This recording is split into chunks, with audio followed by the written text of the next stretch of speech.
আসসালামু আলাইকুম সুপ্রিয় দর্শক ও শ্রোতা। আজকে আমি আপনাদের সামনে যে বইটি পড়ব তার নাম ইসলামী আন্দোলনের নৈতিক ভিত্তি। বইটি ১৯৪৫ সালের ২১শে এপ্রিল পূর্ব পাঞ্জাবের পাঠানকোটস্থ দারুল ইসলামে মরহুম মাওলানা সাইয়েদ আবুল আলা মওদুদি এর একটি বক্তৃতা এবং অনুবাদ করেছেন মোহাম্মদ আব্দুর রহিম। এ বইটিতে নৈতিকতার মূল ভিত্তি সম্পর্কে অত্যন্ত সুন্দরভাবে আলোচনা করা হয়েছে, যা ইসলামী আন্দোলনের কর্মীদের জন্য অতীব প্রয়োজনীয় বিধায় বইটি আমরা আবারও প্রকাশ করলাম। এর দ্বারা পাঠকগণ উপকৃত হলে আশা আছে আখেরাতে আমরাও কিছু উপকৃত হব। প্রকাশক। বিসমিল্লাহির রহমানির রহিম। আপনারা জানেন, আমাদের ইসলামী আন্দোলনের সর্বশেষ ও চূড়ান্ত লক্ষ্য হচ্ছে নেতৃত্বের আমূল পরিবর্তন। এই দুনিয়াতে আমরা যে লক্ষ্যে উপনীত হতে চাই তা এই যে, মানব জীবনের সর্বক্ষেত্র হতে ফাসেক, অল্লাহদ্রোহী ও পাপিষ্ঠ লোকদের নেতৃত্ব, কর্তৃত্ব ও প্রাধান্য নির্মূল করে দিয়ে তদস্থলে আমরা সৎ নেতৃত্ব প্রতিষ্ঠিত করব। এই উদ্দেশ্যে চেষ্টা সাধনা ও সংগ্রাম করাকে আমরা ইহকাল ও পরকাল সর্বত্রই অল্লাহর সন্তোষ লাভের একমাত্র উপায় বলে বিশ্বাস করি। কিন্তু আমরা যে জিনিসকে নিজেদের চরম উদ্দেশ্য হিসেবে নির্দিষ্ট করে নিয়েছি, বর্তমান মুসলিম অমুসলিম কেউই এর গুরুত্ব সম্পর্কে পূর্ণরূপে সচেতন ও অবহিত নয়। মুসলমানগণ একে একটি রাজনৈতিক উদ্দেশ্য মাত্র বলে মনে করে। দিন ইসলামে এর গুরুত্ব যে কতখানি তা তারা মাত্র অনুধাবন করতে সমর্থ হয় না। অমুসলিমগণ কিছুটা হিংসার বশবর্তী এবং অনেকটা অজ্ঞতাবশত মানব সমাজের মূলগত সমস্যা সম্পর্কে একেবারেই অচেতন হয়ে আছে। এই দুনিয়ায় মানব সমাজের সকল দুঃখ দুর্দশা ও বিপদ মুসিবতের মূলভূত কারণ হচ্ছে মানুষের ওপর ফাসেক, অল্লাহদ্রোয়ী, পাপী ও অসৎ লোকদের নেতৃত্ব। পৃথিবীর সর্বাধিক কাজকর্মের নেতৃত্ব ও কর্তৃত্ব কেবলমাত্র সৎ ও অল্লাহর অনুগত লোকদের হাতে ন্যস্ত হওয়ার উপরই মানবতার কল্যাণ একান্তভাবে নির্ভর করে। কিন্তু বর্তমানে মানুষ এই কথা মাত্রই হৃদয়ঙ্গম করতে পারছে না। আজ বিশ্বের মানব সমাজে যে মহাবিপর্যয় সৃষ্টি হয়েছে, অত্যাচার, জুলুম ও নির্যাতন নিষ্পেষণের স্রোবনাবী শয়লাভ বয়ে চলছে, মানব চরিত্রে যে সর্বাত্মক ভাঙন ও বিপর্যয় দেখা দিয়েছে, মানবীয় সংস্কৃতি, অর্থনীতি ও রাজনীতির প্রতি রন্ধ্রে রন্ধ্রে যে বিষ সংক্রমিত হয়েছে, পৃথিবীর যাবতীয় উপায় উপাদান এবং মানববুদ্ধির আবিষ্কৃত সমগ্র শক্তি ও যন্ত্র যেভাবে মানুষের কল্যাণ ও উন্নতি বিধানের পরিবর্তে ধ্বংস সাধনের কাজে নিয়োজিত হচ্ছে, এসবের জন্য মানব সমাজের বর্তমান নেতৃত্বই যে একমাত্র দায়ী, তাতে আর কোনো সন্দেহ থাকতে পারে না। দুনিয়াতে সৎ ও সত্যপ্রিয় লোকদের কোনো অভাব নেই, একথা ঠিক, কিন্তু দুনিয়ার যাবতীয় কাজকর্মের কর্তৃত্ব এবং সমাজযন্ত্রের কোনো চাবিকাঠি তাদের হাতে নয়, এই স্বতঃসিদ্ধ। বরং বর্তমান দুনিয়ার সর্বত্রই কর্তৃত্ব রয়েছে অল্লাহদ্রোহী, অল্লাহ বিমুখ, জড়বাদী ও নৈতিক চরিত্রহীন লোকদের মুষ্টিতে। এমতাবস্থায় যদি কেউ দুনিয়ার সংস্কার সংশোধন করার জন্য দৃঢ় সংকল্পবদ্ধ হয় এবং বিপর্যয়, উচ্ছৃঙ্খলা, অশান্তি, অসৎ চরিত্রতা এবং অন্যায়কে পরিবর্তিত করে শান্তি, শৃঙ্খলা এবং সুসংবদ্ধতা, সৎ চরিত্রতা প্রতিষ্ঠার জন্যে চেষ্টানুবর্তী হয়, তবে পুণ্য ও সওয়াবের ওয়াজ, আল্লাহর বন্দেগী করার সদুপদেশ, সৎ চরিত্রতা, নির্মল নৈতিকতা গ্রহণের মৌখিক উৎসাহ দেয়াই কখনো উদ্দেশ্য সিদ্ধির জন্য যথেষ্ট হতে পারে না। বরং মনুষ্য জাতির মধ্যে সত্যপ্রিয়তা ও ন্যায়পন্থী যত লোকই পাওয়া যাবে, তাদের একত্রিত ও সঙ্গবদ্ধ করে সমষ্টিগত শক্তি অর্জন করা এবং সমাজ ও রাষ্ট্রের কর্তৃত্ব ও নেতৃত্ব ফাসেক ও আল্লাহদ্রোহী লোকদের হাত হতে কেড়ে সত্যপন্থী ও আদর্শবাদী নেতৃত্ব প্রতিষ্ঠার জন্য কার্যকরী পন্থা অবলম্বন করাই সংস্কারবাদী প্রত্যেকটি মানুষের পক্ষে অপরিহার্য কর্তব্য হয়ে পড়ে। নেতৃত্বের গুরুত্ব।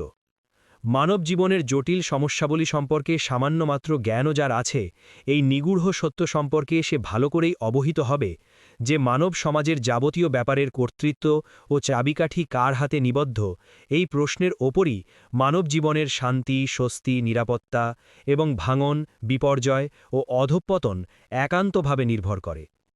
গাড়ি যেমন সবসময় সেই দিকেই দৌড়িয়ে থাকে যেদিকে তার পরিচালক ড্রাইভার চালিয়ে নেয় এবং তার আরোহীগণ ইচ্ছায় হোক বা অনিচ্ছায় হোক সেই দিকেই ভ্রমণ করতে বাধ্য হয়, অনুরূপভাবে মানব সমাজের গাড়িও ঠিক সেই দিকেই অগ্রসর হয়ে থাকে যেদিকে তার নেতৃবৃন্দ ও কর্তৃত্বশীল লোকেরা নিয়ে যায়। পৃথিবীর সমগ্র উপায় উপাদান যাদের করায়ত্ত হয়ে থাকবে, শক্তি, ক্ষমতা, ইখতিয়ারের সব চাবিকাঠি যাদের মুঠির মধ্যে থাকবে, সাধারণ জনগণের জীবন যাদের হাতে নিবদ্ধ হবে, চিন্তাধারা, মতবাদ ও আদর্শের রূপায়ণ বাস্তবায়নের জন্য অপরিহার্য উপাদান যাদের অর্জিত হবে, ব্যক্তিগত স্বভাব চরিত্র পুনর্গঠন, সমষ্টিগত নীতি ব্যবস্থার বাস্তবায়ন এবং নৈতিক মূল্য ভ্যালু নির্ধারণের ক্ষমতা যাদের রয়েছে, তাদের অধীন জীবনযাপনকারী লোকগণ সমষ্টিগতভাবে তার বিপরীত দিকে কিছুতেই চলতে পারে না। এই নেতৃবৃন্দ ও কর্তৃত্বশীল লোকগণ যদি আল্লাহর অনুগামী, সৎ ও সত্যাশ্রয়ী হয়, তবে সেই সমাজের লোকদের জীবনের সমগ্র গ্রন্থি ও ব্যবস্থাই আল্লাহ ভীতি, সার্বিক কল্যাণ ও ব্যাপক সত্যের ওপর গড়ে উঠবে। অসৎ ও পাপী লোকও সেখানে সৎ ও পুণ্যবান হতে বাধ্য হবে। কল্যাণ ও সৎ ব্যবস্থা এবং মঙ্গলকর রীতিনীতি, আচার অনুষ্ঠান, উৎকর্ষ ও বিকাশ লাভ করবে। অন্যায় এবং পাপ নিঃশেষে মিটে না গেলেও অন্তত তা উন্নতিশীল এবং বিকশিত হতে পারবে না। কিন্তু নেতৃত্ব, কর্তৃত্ব এবং সামাজিক ও রাষ্ট্রীয় ক্ষমতা যদি আল্লাহদ্রোহী, ফাসেক, পাপী ও পাপলীন লোকদের করায়ত্ত হয়, তবে গোটা জীবন ব্যবস্থায় স্বতঃস্ফূর্তভাবে আল্লাহদ্রোহিতা, জুলুম, অন্যায়, অনাচার ও অসৎ চরিত্রতার পথে চলতে শুরু করবে। চিন্তাধারা, আদর্শ ও মতবাদ, জ্ঞানবিজ্ঞান, সাহিত্য, শিল্প ও রাজনীতি, অর্থনীতি, সভ্যতা ও সংস্কৃতি, সামাজিক রীতিনীতি ও আচার অনুষ্ঠান, নৈতিক চরিত্র ও পারস্পরিক কাজকর্ম, বিচার ও আইন সমষ্টিগতভাবে এ সব কিছুই বিপর্যস্ত হবে। অন্যায় ও পাপ ফুলে ফলে সুশোভিত হবে। কল্যাণ, ন্যায় ও সত্য পৃথিবীর কোথাও এক বিন্দু খুঁজে পাওয়া যাবে না। পৃথিবী ন্যায় ও সত্যকে স্থান দিতে, বায়ু ও পানি তার লালন পালন করতে অস্বীকার করবে। আল্লাহর এই পৃথিবী অত্যাচার, জুলুম, শোষণ ও নিপীড়ন নিষ্পেষণের সয়লাভ স্রোতে কানায় কানায় ভরে যাবে। এরূপ পরিবেশে অন্যায়ের পথে চলা সকলের পক্ষেই সহজ হবে। ন্যায় ও সত্যের পথে চলা নয়, শুধু দাঁড়িয়ে থাকাও হবে অত্যন্ত কঠিন। একটি জনাকীর্ণ মিছিলের সমগ্র জনতা যেদিকে চলে, সেদিকে চলার জন্যে উক্ত মিছিলের অন্তর্ভুক্ত কোনো ব্যক্তির পক্ষে বিশেষ শক্তি ব্যয় করতে হয় না। ভিড়ের চাপেই সে শতই সম্মুখের দিকে অগ্রসর হতে থাকে। কিন্তু তার বিপরীত দিকে চলার জন্য প্রবল শক্তি ব্যয় করে এক কদম পরিমাণ স্থান অগ্রসর হওয়াও কঠিন হয়ে পড়ে। এরূপ অবস্থায় বিপরীত দিকে সামান্য চললেও ভিড়ের প্রবল ও অপ্রতিরোধ্য চাপে 10 কদম পশ্চাতে সরে পড়তে বাধ্য হয়। এটা এক স্বতঃসিদ্ধ ও সর্বজন বিদিত সত্য। মানুষের সমষ্টিগত জীবনের ধারা যখন অসৎ ও পাপাশ্রয়ী লোকদের নেতৃত্ব, কুফুরি ও ফাসেকি পথে অগ্রসর হতে থাকে, তখন উপরোক্ত উদাহরণের ন্যায় স্বতন্ত্রভাবে ব্যক্তিদের পক্ষে অন্যায়ের পথে চলা তো খুবই সহজ। এতই সহজ হয় যে সেদিকে চলার জন্য নিজের কোনো শক্তি ব্যয় করতেই হয় না। কিন্তু এর সম্পূর্ণ বিপরীত দিকে চলতে চাইলে নিজের দেহ, মনের সমগ্র শক্তি নিয়োজিত করেও তার পক্ষে ন্যায় পথে দৃঢ় হয়ে থাকতে পারলেও সমষ্টিগতভাবে তার জীবন মানব সমষ্টির অনিবার্য চাপে পাপ ও অন্যায়ের পথেই চলতে বাধ্য হয়। এখানে আমি যা বলছি তা এমন কোনো বৈজ্ঞানিক তত্ত্ব নয় যার সত্যতা প্রমাণ করার জন্য কোনো যুক্তিতর্কের আবশ্যক হতে পারে। বাস্তব ঘটনা প্রবাহই একে অনস্বীকার্য সত্যে পরিণত করেছে। কোনো সূক্ষ্ম দৃষ্টিসম্পন্ন ব্যক্তি এর সত্যতা স্বীকার না করে পারে না। এই বইয়ের প্রত্যেক পাঠকই আমার উক্ত কথার সত্যতা যাচাই করতে পারেন। বিগত 1 শতাব্দীকালের মধ্যে আমাদের এই দেশের লোকদের মতবাদ, চিন্তাধারা, দৃষ্টিভঙ্গি, রুচি ও স্বভাব প্রকৃতি, চিন্তা পদ্ধতি ও দৃষ্টিকোণ গভীরভাবে পরিবর্তিত হয়ে গেছে। সভ্যতা ও চরিত্রের মানদণ্ড এবং মূল্য ও গুরুত্বের মাপকাঠি বদলে গেছে। আমাদের একটি জিনিসও অপরিবর্তিত থাকতে পারেনি। এই বিরাট পরিবর্তন আমাদের এই দেশে আমাদেরই দৃষ্টির সম্মুখে সাধিত হল। মূলত এর কি কারণ হতে পারে তা কি একবারও ভেবে দেখেছেন? আমি দৃঢ়তার সাথে বলতে পারি যে এর একটি মাত্র কারণ রয়েছে, আর আপনিও যতই চিন্তা করেন এছাড়া অন্য কোনো কারণ নির্ধারণ করা আপনার পক্ষেও সম্ভব হবে না। সে কারণ শুধু এটাই যে যেসব লোকের হাতে এদেশের সর্বময় কর্তৃত্ব ও নেতৃত্ব নিবদ্ধ ছিল, সমাজ পরিচালন ও দেশ শাসনের ক্ষমতা এখতিয়ার যাদের করায়ত্ত ছিল, তারাই সমগ্র দেশের নৈতিক চরিত্র, মনোবৃত্তি, মনস্তত্ত্ব, কাজকর্ম ও পারস্পরিক লেনদেন ও আদানপ্রদান এবং সমাজ সংস্থা ও ব্যবস্থাকে সম্পূর্ণরূপে নিজেদের ইচ্ছা ও রুচি অনুসারেই ঢেলে গঠন করেছিল। এই পরিবর্তনের বিরোধিতা করার জন্য যেসব শক্তি মস্তক উত্তোলন করেছিল তারা কতখানি সাফল্য লাভ করতে পেরেছে আর ব্যর্থতা তাদেরকে কতখানি অভিনন্দিত করেছে তাও একবার গভীরভাবে চিন্তা করে দেখুন। কথা কি সত্য নয় যে পরিবর্তন বিরোধী আন্দোলনের প্রথম পর্যায়ে যারা নেতৃত্ব দান করেছেন তাদেরই সন্তান অধস্তন পুরুষ শেষ পর্যন্ত পরিবর্তন স্রোতের গড্ডালিকা প্রবাহে তৃণখণ্ডের ন্যায় ভেসে গেছে? বহির্বিশ্বের যাবতীয় বিবর্তিত রীতিনীতি, আচার অনুষ্ঠান ও ধরন পদ্ধতি সবকিছুই তাদের ঘরবাড়ি নিমজ্জিত করে দিয়েছে। এটা কি কেউ অস্বীকার করতে পারে যে অসংখ্য সম্মানিত ধর্মনেতার বংশে আজ এমন সব লোকের জন্ম হচ্ছে যারা আল্লাহর অস্তিত্ব এবং ওহী ও নবুয়তের প্রয়োজনীয়তা ও সম্ভাবনা সম্পর্কে প্রবল সন্দেহ পোষণ করছে? জাতীয় জীবনের এই বিরাট বিপর্যয়, এই বাস্তব পর্যবেক্ষণ ও অভিজ্ঞতার পরও কি একথা অস্বীকার করা যায় যে মানব জীবনের অসংখ্য সমস্যার মধ্যে নেতৃত্বের সমস্যাই হচ্ছে সবচেয়ে জটিল এবং সর্বাধিক গুরুত্বপূর্ণ?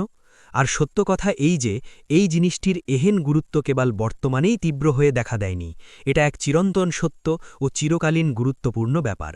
আন্নাসু আলা দীনি মুলুকিহিম, জনগণ আদর্শ দানুসারী হয়ে থাকে, কথাটি বহু পুরাতন।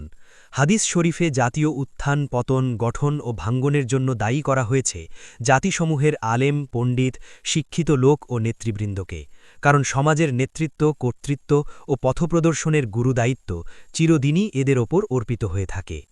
সৎ নেতৃত্ব প্রতিষ্ঠা দ্বীন ইসলামের মূল লক্ষ্য। সৎ ও আদর্শ নেতৃত্ব প্রতিষ্ঠা করা দ্বীন ইসলামে যে কত বেশি গুরুত্বপূর্ণ তা উপরোক্ত বিশ্লেষণ হতে খুব সহজেই অনুধাবন করতে পারা যায়। আল্লাহ প্রদত্ত দ্বীন ইসলামের সর্বপ্রথম নির্দেশ এই যে দুনিয়ার সকল মানুষ নিরঙ্কুশভাবে একমাত্র আল্লাহর দাস হয়ে জীবনযাপন করবে এবং তাদের গলায় আল্লাহর দাসত্ব ছাড়া অন্য কারো দাসত্বের শৃঙ্খল থাকবে না। সেই সঙ্গেই এর আরেকটি দাবি এই যে আল্লাহর দেয়া আইনকেই মানুষের জীবনের একমাত্র আইন হিসেবে গ্রহণ করতে হবে। এর তৃতীয় দাবি এই যে পৃথিবীর বুক হতে সকল অশান্তি ও বিপর্যয় নির্মূল করতে হবে, পাপ ও অন্যায়ের মূলোৎপাটন করতে হবে, যেহেতু দুনিয়ার উপর আল্লাহর অভিশাপ বর্ষিত হওয়ার এটাই একমাত্র কারণ। অতএব এসব দূরীভূত করে তদস্থলে ন্যায়, সত্য, কল্যাণ ও মঙ্গলকর ব্যবস্থার প্রতিষ্ঠা ও উৎকর্ষ সাধন করতে হবে, কারণ আল্লাহ তাআলা এটাই পছন্দ করেন এবং ভালোবাসেন। কিন্তু সকলেই বুঝতে পারেন যে মনুষ্য জাতির নেতৃত্ব, কর্তৃত্ব এবং যাবতীয় সামাজিক কার্যাবলীর মূল চাবিকাঠি যতদিন কাফের ও ভ্রষ্ট নেতৃবৃন্দের মুষ্টিবদ্ধ হয়ে থাকবে আর একমাত্র সত্য ব্যবস্থা ইসলামের অনুসারী যতদিন তাদের অধীন, তাদেরই প্রদত্ত সুযোগ সুবিধা ভোগে লিপ্ত হয়ে ঘরের কোণে বসে আল্লাহর জিকির করার কাজে নিমগ্ন হয়ে থাকবে, ততদিন উপরোল্লিখিত উদ্দেশ্য কখনই সফল হতে পারে না। এই লক্ষ্য সতই নেতৃত্বের আমূল পরিবর্তন দাবি করে এবং সকল ন্যায়নিষ্ঠ, ন্যায়পন্থী, আল্লাহর সন্তোষকামী লোকদেরকে পরস্পর মিলিত হয়ে সামগ্রিক শক্তি অর্জন করতে এবং সমগ্র শক্তি প্রয়োগ করে আল্লাহ প্রদত্ত একমাত্র সত্য বিধান ইসলামকে কায়েম করতে স্পষ্টভাবে নির্দেশ দেয়। এই সত্য বিধান কায়েম করতে হলে নেতৃত্বের পদ ও কর্তৃত্বের সকল চাবিকাঠি সমাজের সর্বাপেক্ষা অধিক ঈমানদার, সৎ ও আদর্শবাদী লোকের হাতে অর্পণ করতে হবে। এরূপ আষ্টবিপ্লব সাধন ছাড়া দ্বীন ইসলামের মূল লক্ষ্য এবং দাবি কখনই পূর্ণতা লাভ করতে পারে না। এজন্যই সৎ নেতৃত্ব প্রতিষ্ঠা, দ্বীন ইসলামের সত্য বিধান বাস্তবায়নে আল্লাহ প্রদত্ত ব্যবস্থার মূল উদ্দেশ্য নির্ধারিত হয়েছে। এমনকি এই বিরাট কর্তব্য বিস্তৃত হওয়ার পর এমন কোনো কাজই থাকতে পারে না যা করে আল্লাহর কিছুমাত্র সন্তোষ লাভ করা সম্ভব হতে পারে। কোরআন মাজিদে জামাতবদ্ধ হওয়া ও নেতার আদেশ শ্রবণ ও পালনের উপর এত বেশি গুরুত্ব কেন আরোপ করা হয়েছে তা বাস্তবিকই প্রণিধানযোগ্য। উপরন্তু কোরআনের বিধান মতো জামাত হতে স্বেচ্ছায় বহিষ্কৃত ব্যক্তি হত্যার যোগ্য। তাওহীদের পরেই জামাতবদ্ধ হওয়ার আদেশ তার গুরুত্ব প্রমাণ করে। কালেমায় তার বিশ্বাস থাকলেও এবং নামাজ রোজা পালনকারী হলেও এই দণ্ড হতে সে কোনো ক্রমেই রক্ষা পেতে পারে না। এরই বা কারণ কি? এর মূলীভূত ও একমাত্র কারণ কি এই নয় যে সৎ নেতৃত্ব ও সত্যের পূর্ণাঙ্গ জীবন ব্যবস্থার প্রতিষ্ঠা ও স্থিতি সাধন দ্বীন ইসলামের চূড়ান্ত লক্ষ্য বলেই এরূপ নির্দেশ দেওয়া হয়েছে? আর এই লক্ষ্যে উপনীত হওয়ার জন্য সমষ্টিগত ও সংঘবদ্ধ শক্তি অর্জন করা একান্তই অপরিহার্য। কাজেই যে ব্যক্তি সামগ্রিক শক্তি ও সামাজিক শৃঙ্খলা চূর্ণ করবে, তাকে ক্ষতিগ্রস্ত করবে, তার অপরাধ এত বড় ও এত মারাত্মক যে হাজার তাওহীদ স্বীকার এবং হাজার নামাজ রোজা দ্বারা এর ক্ষতিপূরণ কিছুতেই হতে পারে না। পরস্তু ইসলামে জিহাদের উপর এত অধিক গুরুত্ব আরোপ করা হয়েছে কেন তাও বিশেষভাবে লক্ষণীয়। জিহাদ হতে বিরত থাকলে কুরআন মজিদ তাকে মুনাফিক বলে কেন অভিহিত করে? কারণ এই যে জিহাদ ইসলামের সত্য বিধান প্রতিষ্ঠারই নামান্তর মাত্র। কুরআন শরীফে মুসলমানের ঈমান পরীক্ষার জন্য এই জিহাদকেই চূড়ান্ত মাপকাঠি বলে ঘোষণা করা হয়েছে। অন্য কথায়, কুরআনের বিধান অনুযায়ী ঈমানদার ব্যক্তি বাতিল ও কাফেরি শাসন ব্যবস্থার প্রাধান্যে কখনোই সন্তুষ্ট থাকতে পারে না। আর দ্বীন ইসলামের সত্য ও আদর্শ জীবন ব্যবস্থা প্রতিষ্ঠার জন্য চেষ্টা সাধনা না করা এবং জানমালের কুরবানি না দেওয়া তার পক্ষে কিছুতেই সম্ভব নয়। আর এই কাজে, এই ব্যাপারে কারো কুণ্ঠা ও ইতস্তত ভাব প্রকাশিত হলে তার ঈমান সংশয়ের মধ্যে পড়ে যায়। ফলে অন্য হাজার সওয়াবের কাজও তাকে কোনো কল্যাণ দান করতে সমর্থ হয় না। এই বিষয়টির বিস্তারিত ব্যাখ্যা পেশ করার স্থান এটা নয়, এখানে তার অবকাশও নেই। কিন্তু উপরে যা কিছু বলেছি তা হতে খুব সহজেই হৃদয়ঙ্গম করা যায় যে ইসলামের দৃষ্টিতে সৎ নেতৃত্ব প্রতিষ্ঠা একটি কেন্দ্রীয় ও মৌলিক উদ্দেশ্য বিশেষ এবং অধিকতর গুরুত্বপূর্ণ। কাজেই এই ইসলামের প্রতি যার ঈমান আছে, একমাত্র নিজের ব্যক্তিগত জীবনকেই যথাসম্ভব ইসলামী আদর্শের অনুসারী করলে তার সকল কর্তব্য সম্পন্ন হয় না, তার সকল দায়িত্ব পালন হয় না। মানব সমাজের নেতৃত্ব ও কর্তৃত্বের অধিকার কাফের ও ফাসেকদের নিকট হইতে কেড়ে নিয়ে সর্বাপেক্ষা সৎ, সত্যাশ্রয়ী ও আদর্শবাদী লোকদের হাতে উহা তুলে দেওয়ার জন্য সকল শক্তি নিযুক্ত করাও তার মূল ঈমানের ঐকান্তিক ও অনস্বীকার্য দাবি। কারণ আল্লাহর মর্জি অনুযায়ী পৃথিবীর ব্যবস্থাপনা ও সমাজ পরিচালনা এরূপ এক রাষ্ট্র ব্যবস্থা প্রতিষ্ঠা ভিন্ন আদৌ সম্ভব নয়। পরন্তু এই উদ্দেশ্য যেহেতু উচ্চতর সামগ্রিক প্রচেষ্টা ছাড়া হাসিল হতে পারে না, এজন্যই এমন একটি সৎ ও আদর্শ জামায়াত গঠন করাও অপরিহার্য, যা সবসময়ই ইসলামের সত্য নীতি অনুসরণ করে চলবে এবং ইসলামকে পরিপূর্ণরূপে প্রতিষ্ঠিত করা, স্থায়ী রাখা এবং তাকে ঠিকভাবে পরিচালিত করে যাওয়া ভিন্ন তার আর কোনোই উদ্দেশ্য হবে না। সারা পৃথিবীতে একটি মাত্র লোক যদি ঈমানদার হয়, তবুও সে একাকী বলে এবং নিজেকে নিঃসম্বল মনে করে বাতিল শাসন ব্যবস্থার প্রভাব সন্তুষ্ট চিত্তে স্বীকার করা কিংবা আহওয়ানুল বালিতাইন, দুটি বিপদের মধ্যে সর্বাপেক্ষা সহজতম বিপদকে গ্রহণ করার অবাঞ্ছিত কূটকৌশলের আশ্রয় নিয়ে কুফরি ও ফাসিকি ব্যবস্থার অধীন নামেমাত্র ধর্মীয় জীবনযাপন করার সুবিধা ভোগ করা তার পক্ষে আদৌ বাঞ্ছনীয় নয়। বরং সেই একাকী ও নিঃসঙ্গ ঈমানদার ব্যক্তির কর্তব্য হচ্ছে বিশ্ব মানবকে আল্লাহর মনোনীত জীবনবিধান গ্রহণ করার আহ্বান জানান। তার এই আহ্বানের প্রতি কেউ ভ্রুক্ষেপ মাত্র না করলেও সমগ্র জীবনভর ইসলামের সত্য ও দৃঢ় পথে দাঁড়িয়ে থাকা এবং লোকদেরকে আহ্বান জানানো এবং আহ্বান জানাতে জানাতেই মৃত্যুমুখে ঢলে পড়া তার কর্তব্য। নিজ মুখে সত্যভ্রষ্ট দুনিয়ার পছন্দসই কোনো আমন্ত্রণ প্রচার করা এবং কাফেরদের নেতৃত্বের অধীন দুনিয়া যে পথে ছুটে চলেছে সেই দিকে অগ্রসর হওয়া অপেক্ষা সত্য পথে সত্যের বাণী প্রচার করতে করতে মৃত্যুবরণ করাও তার পক্ষে শ্রেয়।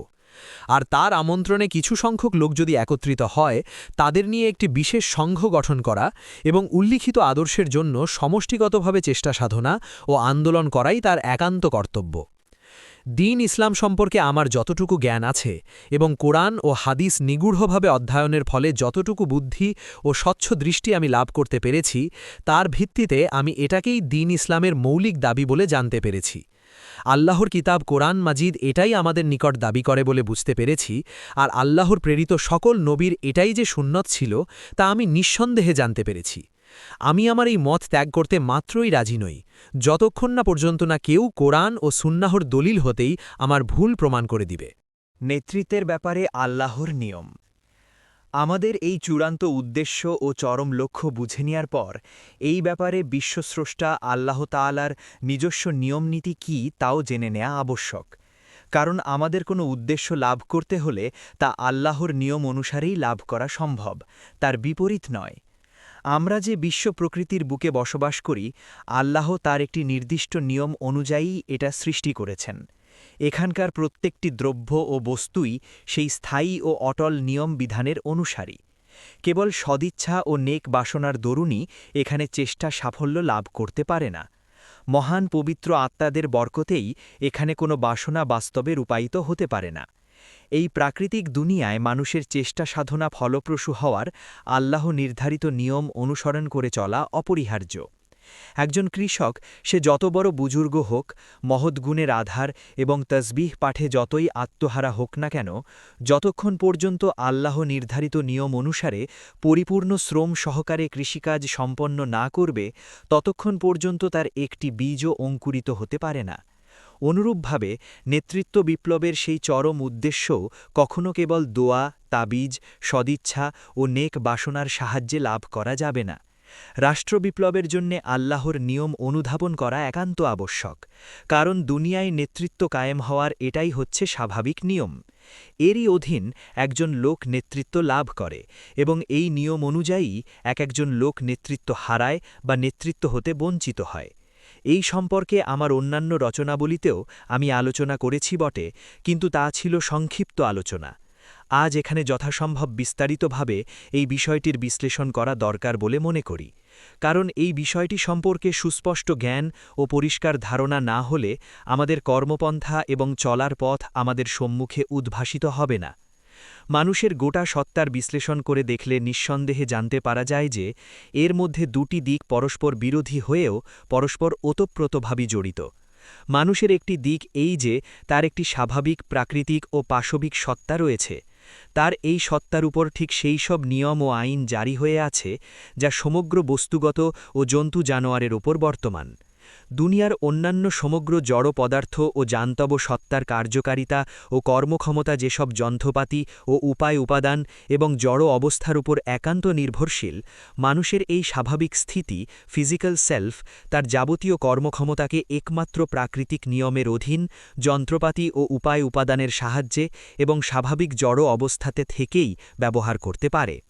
এজন্যই তার সকল কাজের উপরই বাস্তব ও কার্যকারণ পরম্পরা জগতের সমগ্র শক্তিই বিপরীত কিংবা অনুকূল প্রভাব বিস্তার করে থাকে। মানুষের মধ্যে আরেকটি দিক রয়েছে খুবই উজ্জ্বল এবং গুরুত্বপূর্ণ, তা হচ্ছে তার মানবিক দিক, তার মানুষ হওয়ার দিক। অন্য কথায় বলা যায়, মানুষের একটি নৈতিক দিক রয়েছে যা কোনো দিক দিয়েই প্রাকৃতিক সত্তার অধীন ও অনুসারী নয়। এই নৈতিক দিক, নৈতিক সত্তাই মানুষের স্বাভাবিক ও প্রাকৃতিক দিকের উপর এক হিসেবে প্রভুত্ব বিস্তার করে। স্বাভাবিক ও জান্তব সত্তাকেও এটা অস্ত্র ও উপায় হিসেবে ব্যবহার করে থাকে। সেই সঙ্গে বহির্বিশ্বের কার্যকারণ সমূহকেও নিজের অধীন করতে এবং নিজের উদ্দেশ্য সাধনের হাতিয়ার হিসেবে ব্যবহার করতে চেষ্টা করে। আল্লাহ তাআলা মানুষের মধ্যে যেসব নৈতিক ও চারিত্রিক গুণাপনা সৃষ্টি করে দিয়েছেন, তাই হচ্ছে এর কর্মচারী বা কার্যসম্পন্নকারী শক্তি। তার উপর প্রাকৃতিক নিয়মের কোনো প্রভুত্বই চলে না, চলে নৈতিক নিয়ম বিধানের প্রভুত্ব। মানুষের উত্থান পতন নৈতিক চরিত্রের উপর নির্ভরশীল। উল্লেখিত দুটি দিক মানুষের মধ্যে ওতপ্রোতভাবে বিজড়িত রয়েছে। সমষ্টিগতভাবে তার সাফল্য ও ব্যর্থতা এবং তার উত্থান ও পতন বৈষয়িক বা বস্তুনিষ্ঠ ও নৈতিক এই উভয়বিধ শক্তির উপর একান্তভাবে নির্ভর করে। মানুষ না বস্তুনিষ্ঠ শক্তি নিরপেক্ষ হতে পারে, আর না নৈতিক শক্তির মুখাপেক্ষীহীন হয়ে কিছু সময় বাঁচতে পারে। তার উন্নতি লাভ হলেও উভয় শক্তির ভিত্তিতেই হবে, আর পতন হলেও ঠিক তখনই হবে যখন এই উভয়বিধ শক্তি হতেই সে বঞ্চিত হয়ে যাবে, অথবা এটা অন্যান্যের তুলনায় অপেক্ষাকৃত দুর্বল ও নিস্তেজ হয়ে পড়বে। কিন্তু একটু গভীর ও সূক্ষ্ম দৃষ্টিতে চিন্তা করলে নিঃসন্দেহে বুঝতে পারা যাবে যে মানব জীবনের মূল সিদ্ধান্তকারী গুরুত্ব রয়েছে নৈতিক শক্তির, বৈষয়িক বা বস্তুনিষ্ঠ শক্তির নয়। বৈষয়িক বস্তুনিষ্ঠ উপাদান লাভ, স্বাভাবিক পন্থাসমূহের ব্যবহার এবং বাহ্যিক কার্যকারণ পরম্পরাসমূহের আনুকূল্য সাফল্য লাভের জন্য অপরিহার্য শর্ত, এতে বিন্দুমাত্র সন্দেহ নেই। কাজেই মানুষ যতদিন এই কার্যকারণ পরম্পরা জগতে বসবাস করবে, এই শর্ত কোনরূপেই উপেক্ষিত হতে পারে না। কিন্তু এতদসত্ত্বেও যে মূল জিনিসটি মানুষের পতন ঘটায়, উত্থান দান করে এবং তার ভাগ্য নির্ধারণের ব্যাপারে যে জিনিসটির সর্বাপেক্ষা অধিক প্রভাব রয়েছে, তা একমাত্র নৈতিক শক্তি ভিন্ন আর কিছুই নয়। এটা সুস্পষ্ট যে মানুষকে এর দেহসত্তা বা এর পাশবিক দিকটার জন্য কখনো মানুষ বলে অভিহিত করা হয় না, বরং মানুষকে মানুষ বলা হয় এর নৈতিক গুণগরিমার কারণে। মানুষের একটি দেহ আছে, স্বতন্ত্র একটি সত্তা আছে, তা কতখানি স্থান দখল করে থাকে, সে শ্বাস-প্রশ্বাস গ্রহণ করে কিংবা বংশবৃদ্ধি করে, কিন্তু শুধু এই কারণে মানুষ দুনিয়ার অন্যান্য বস্তু ও জন্তু হতে স্বতন্ত্র মর্যাদা লাভের অধিকারী হতে পারে না। মানুষ নৈতিক গুণসম্পন্ন জীব, তার নৈতিক স্বাধীনতা ও নৈতিক দায়িত্ব রয়েছে। ঠিক এই জন্যই মানুষকে দুনিয়ার সমগ্র জীবজন্তু ও বস্তুর উপর বিশিষ্ট মর্যাদা দান করা হয়েছে। শুধু তাই নয়, মানুষকে দুনিয়ার বুকে আল্লাহর খলিফা হওয়ার মহান মর্যাদায়ও অভিষিক্ত করা হয়েছে। অতএব মানবতার মূল প্রাণবস্তু সর্বাপেক্ষা প্রধান গুরুত্বপূর্ণ বিষয় যখন মানুষের নৈতিকতা, তখন মানুষের জীবনে গঠন ভাঙন ও উন্নতি অবনতির ব্যাপারে চূড়ান্ত সিদ্ধান্তকারী গুরুত্ব যে সেই নৈতিক চরিত্রেই রয়েছে তা কিছুতেই অস্বীকার করা যায় না। বস্তুত মানুষের উত্থান পতনের উপর তার নৈতিক নিয়মবিধানের প্রত্যক্ষ প্রভাব বিদ্যমান। এই নিগূঢ় তত্ত্ব অনুধাবন করার পর আমরা যখন নৈতিক চরিত্রের গভীরতর বিশ্লেষণ করি, তখন নীতিগতভাবে এর দুটি প্রধান দিক আমাদের সামনে উদ্ভাসিত হয়। একটি হচ্ছে মৌলিক মানবীয় চরিত্র, অপরটি হচ্ছে ইসলামী নৈতিক চরিত্র। মৌলিক মানবীয় চরিত্র বলতে বোঝায় সেসব গুণবৈশিষ্ট্য যার উপর মানুষের নৈতিক সত্তার ভিত্তি স্থাপিত হয়। দুনিয়ার মানুষের সাফল্য লাভের জন্য অপরিহার্য যাবতীয় গুণগরিমাই এর অন্তর্ভুক্ত। মানুষ কোনো সৎ উদ্দেশ্যের জন্য কাজ করুক কি ভুল ও অসৎ উদ্দেশ্যে, সকল অবস্থায় তা একান্তই অপরিহার্য। মানুষ আল্লাহ, ওহী, রাসূল এবং পরকাল বিশ্বাস করে কি করে না, তার হৃদয় কলুষমুক্ত কিনা, নিয়ত লক্ষ্য কল্যাণময় কিনা, সে নিজে সৎগুণ ও সৎ কাজে ভূষিত কিনা, সদ উদ্দেশ্যে কাজ করে অসৎ উদ্দেশ্যে, উল্লেখিত চরিত্রের ক্ষেত্রে সে প্রশ্ন একেবারেই অবান্তর। কারো মধ্যে ঈমান থাকুক কি না থাকুক, তাদের জীবন পবিত্র হোক কি অপবিত্র, তার চেষ্টা সাধনার উদ্দেশ্য সৎ হোক কি অসৎ, এসব প্রশ্নের ঊর্ধ্বে থেকে পার্থিব জগতে সাফল্য লাভের জন্য অপরিহার্য গুণগুলো কেউ আয়ত্ত করলেই সে নিশ্চিন্ত রূপে সাফল্যমণ্ডিত হবে, এবং ওইসব গুণের দিক দিয়ে যারা পশ্চাৎপদ, প্রতিদ্বন্দ্বিতায় তারা প্রথম ব্যক্তির পশ্চাতে পড়ে থাকবে। ঈমানদার, কাফের, নেককার, বদকার, কুসংস্কারাচ্ছন্ন, বিপর্যয়কারী প্রভৃতি যে যাই হোক না কেন, তার মধ্যে যদি ইচ্ছাশক্তি ও সিদ্ধান্ত গ্রহণ শক্তি, প্রবল ব্যসনা, উচ্চাশা ও নির্ভীক সাহস, সহিষ্ণুতা ও দৃঢ়তা, তিতিক্ষা ও কৃচ্ছপ্রসাধনা, বীরত্ব ও বীর্যবত্তা, সহনশীলতা ও পরিশ্রমপ্রিয়তা, উদ্দেশ্যের আকর্ষণ এবং সেজন্য সবকিছুরই উৎসর্গ করার প্রবণতা, সতর্কতা, দূরদৃষ্টি ও অন্তর্দৃষ্টি, বোধশক্তি ও বিচার ক্ষমতা, পরিস্থিতি যাচাই করা এবং তদনুযায়ী নিজেকে ঢেলে গঠন করা ও অনুকূল কর্মনীতি গ্রহণ করার যোগ্যতা, নিজের হৃদয়াবেগ, ইচ্ছা বাসনা, স্বপ্নসাধ ও উত্তেজনার সংযম শক্তি এবং অন্যান্য মানুষকে আকৃষ্ট করা, তাদের হৃদয় মনে প্রভাব বিস্তার করা ও তাদেরকে কাজে নিযুক্ত করার দুর্বার বিচক্ষণতা যদি কারো মধ্যে পুরোপুরিভাবে বর্তমান থাকে, তবে এই দুনিয়ায় তার জয় সুনিশ্চিত।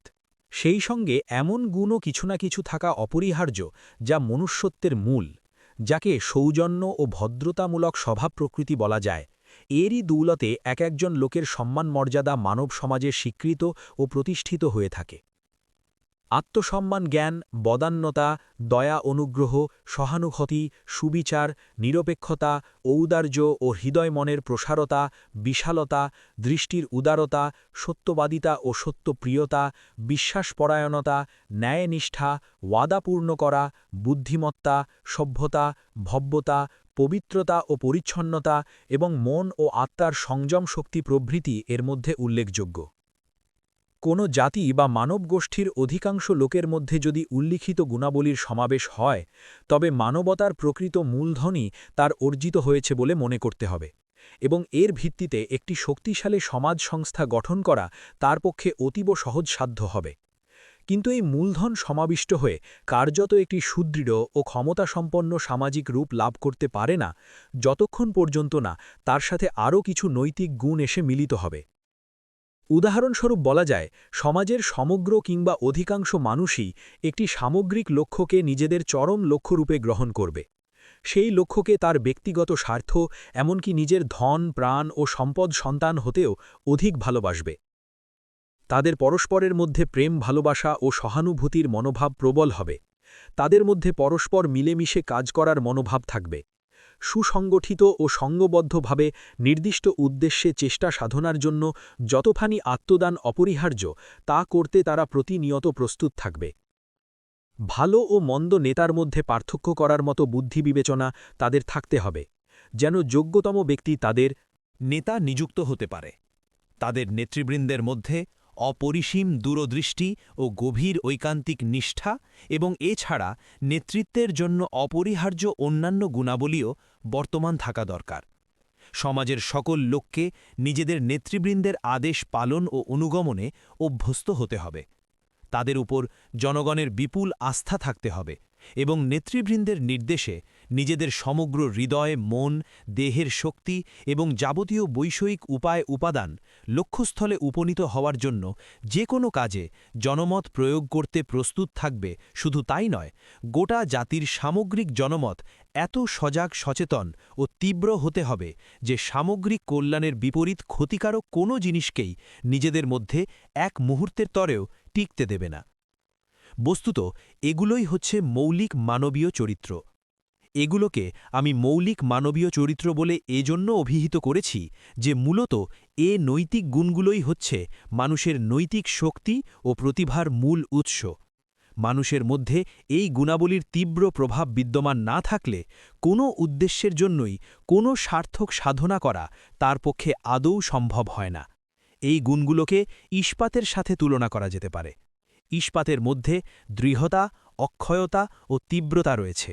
এরই সাহায্যে একটি হাতিয়ার অধিকতর শানিত ও কার্যকরী হতে পারে।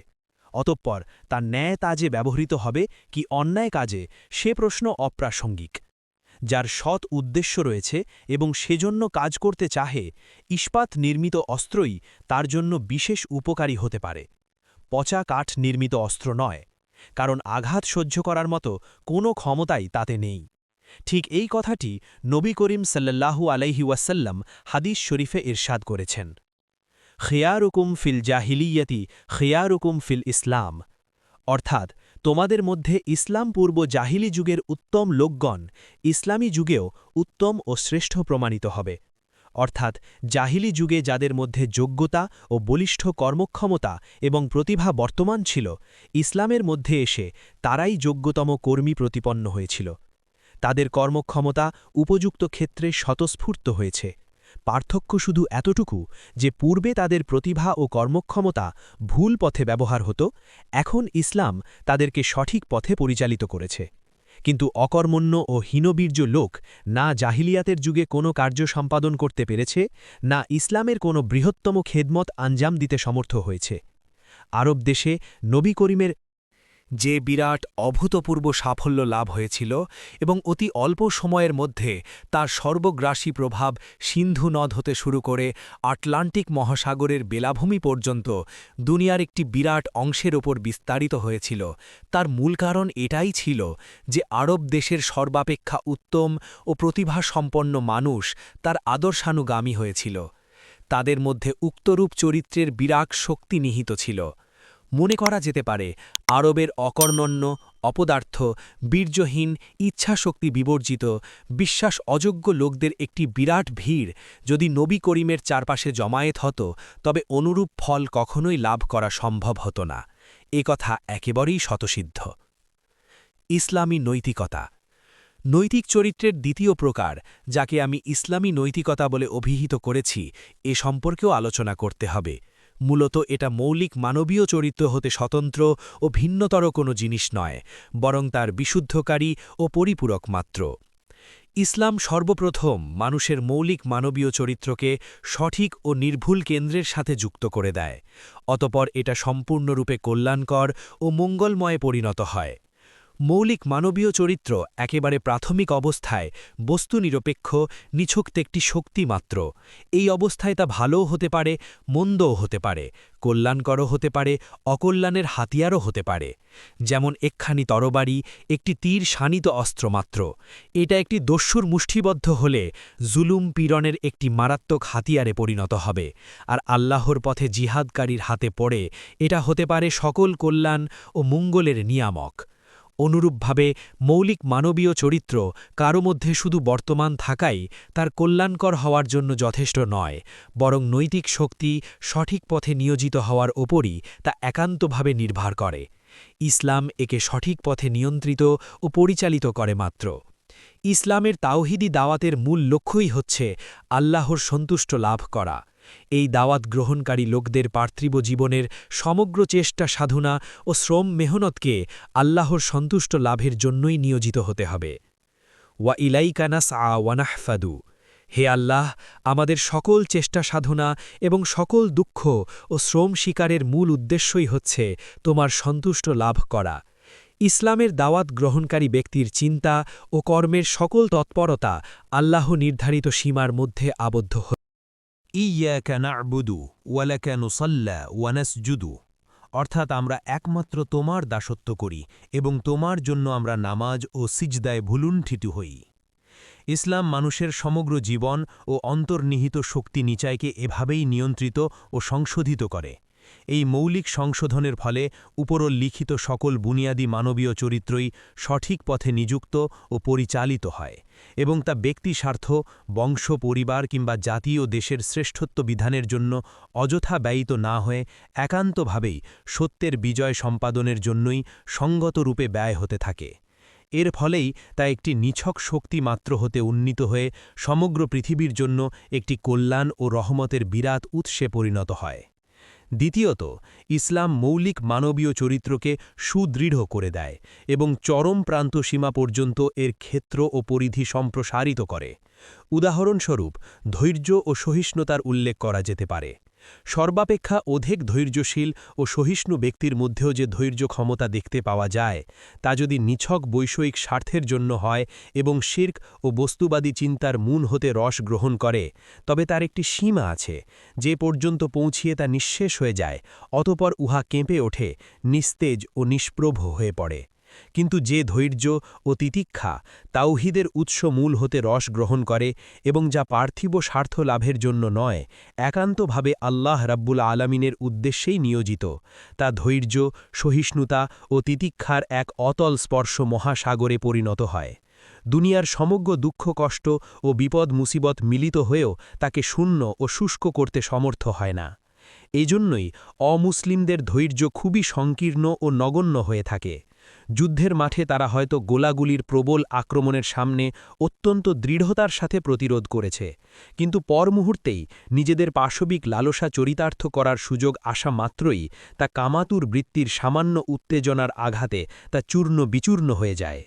কিন্তু ইসলাম ধৈর্য ও সহিষ্ণুতাকে জীবনের বিশাল ক্ষেত্রে বিস্তারিত করে দেয় এবং সামান্য ও নির্দিষ্ট কয়েকটি দুঃখ কষ্ট ও বিপদ মুসিবত প্রতিরোধের ব্যাপারেই নয়, সকল প্রকার লোভ লালসা, ভয়, আতঙ্ক ও আশঙ্কা এবং প্রত্যেকটি পাশবিক বৃত্তির মোকাবেলায় স্থিতি লাভের জন্য এটা একটি বিরাট শক্তির কাজ করে। বস্তুত ইসলাম মানুষের সমগ্র জীবনকে একটি অচল অটল ধৈর্যপূর্ণ পর্বতপ্রায় সহিষ্ণু জীবনে পরিণত করে। জীবনের প্রত্যেকটি পদক্ষেপের সঠিক পন্থা অবলম্বন করাই হয় এহেনু ইসলামী জীবনের মূল নীতি।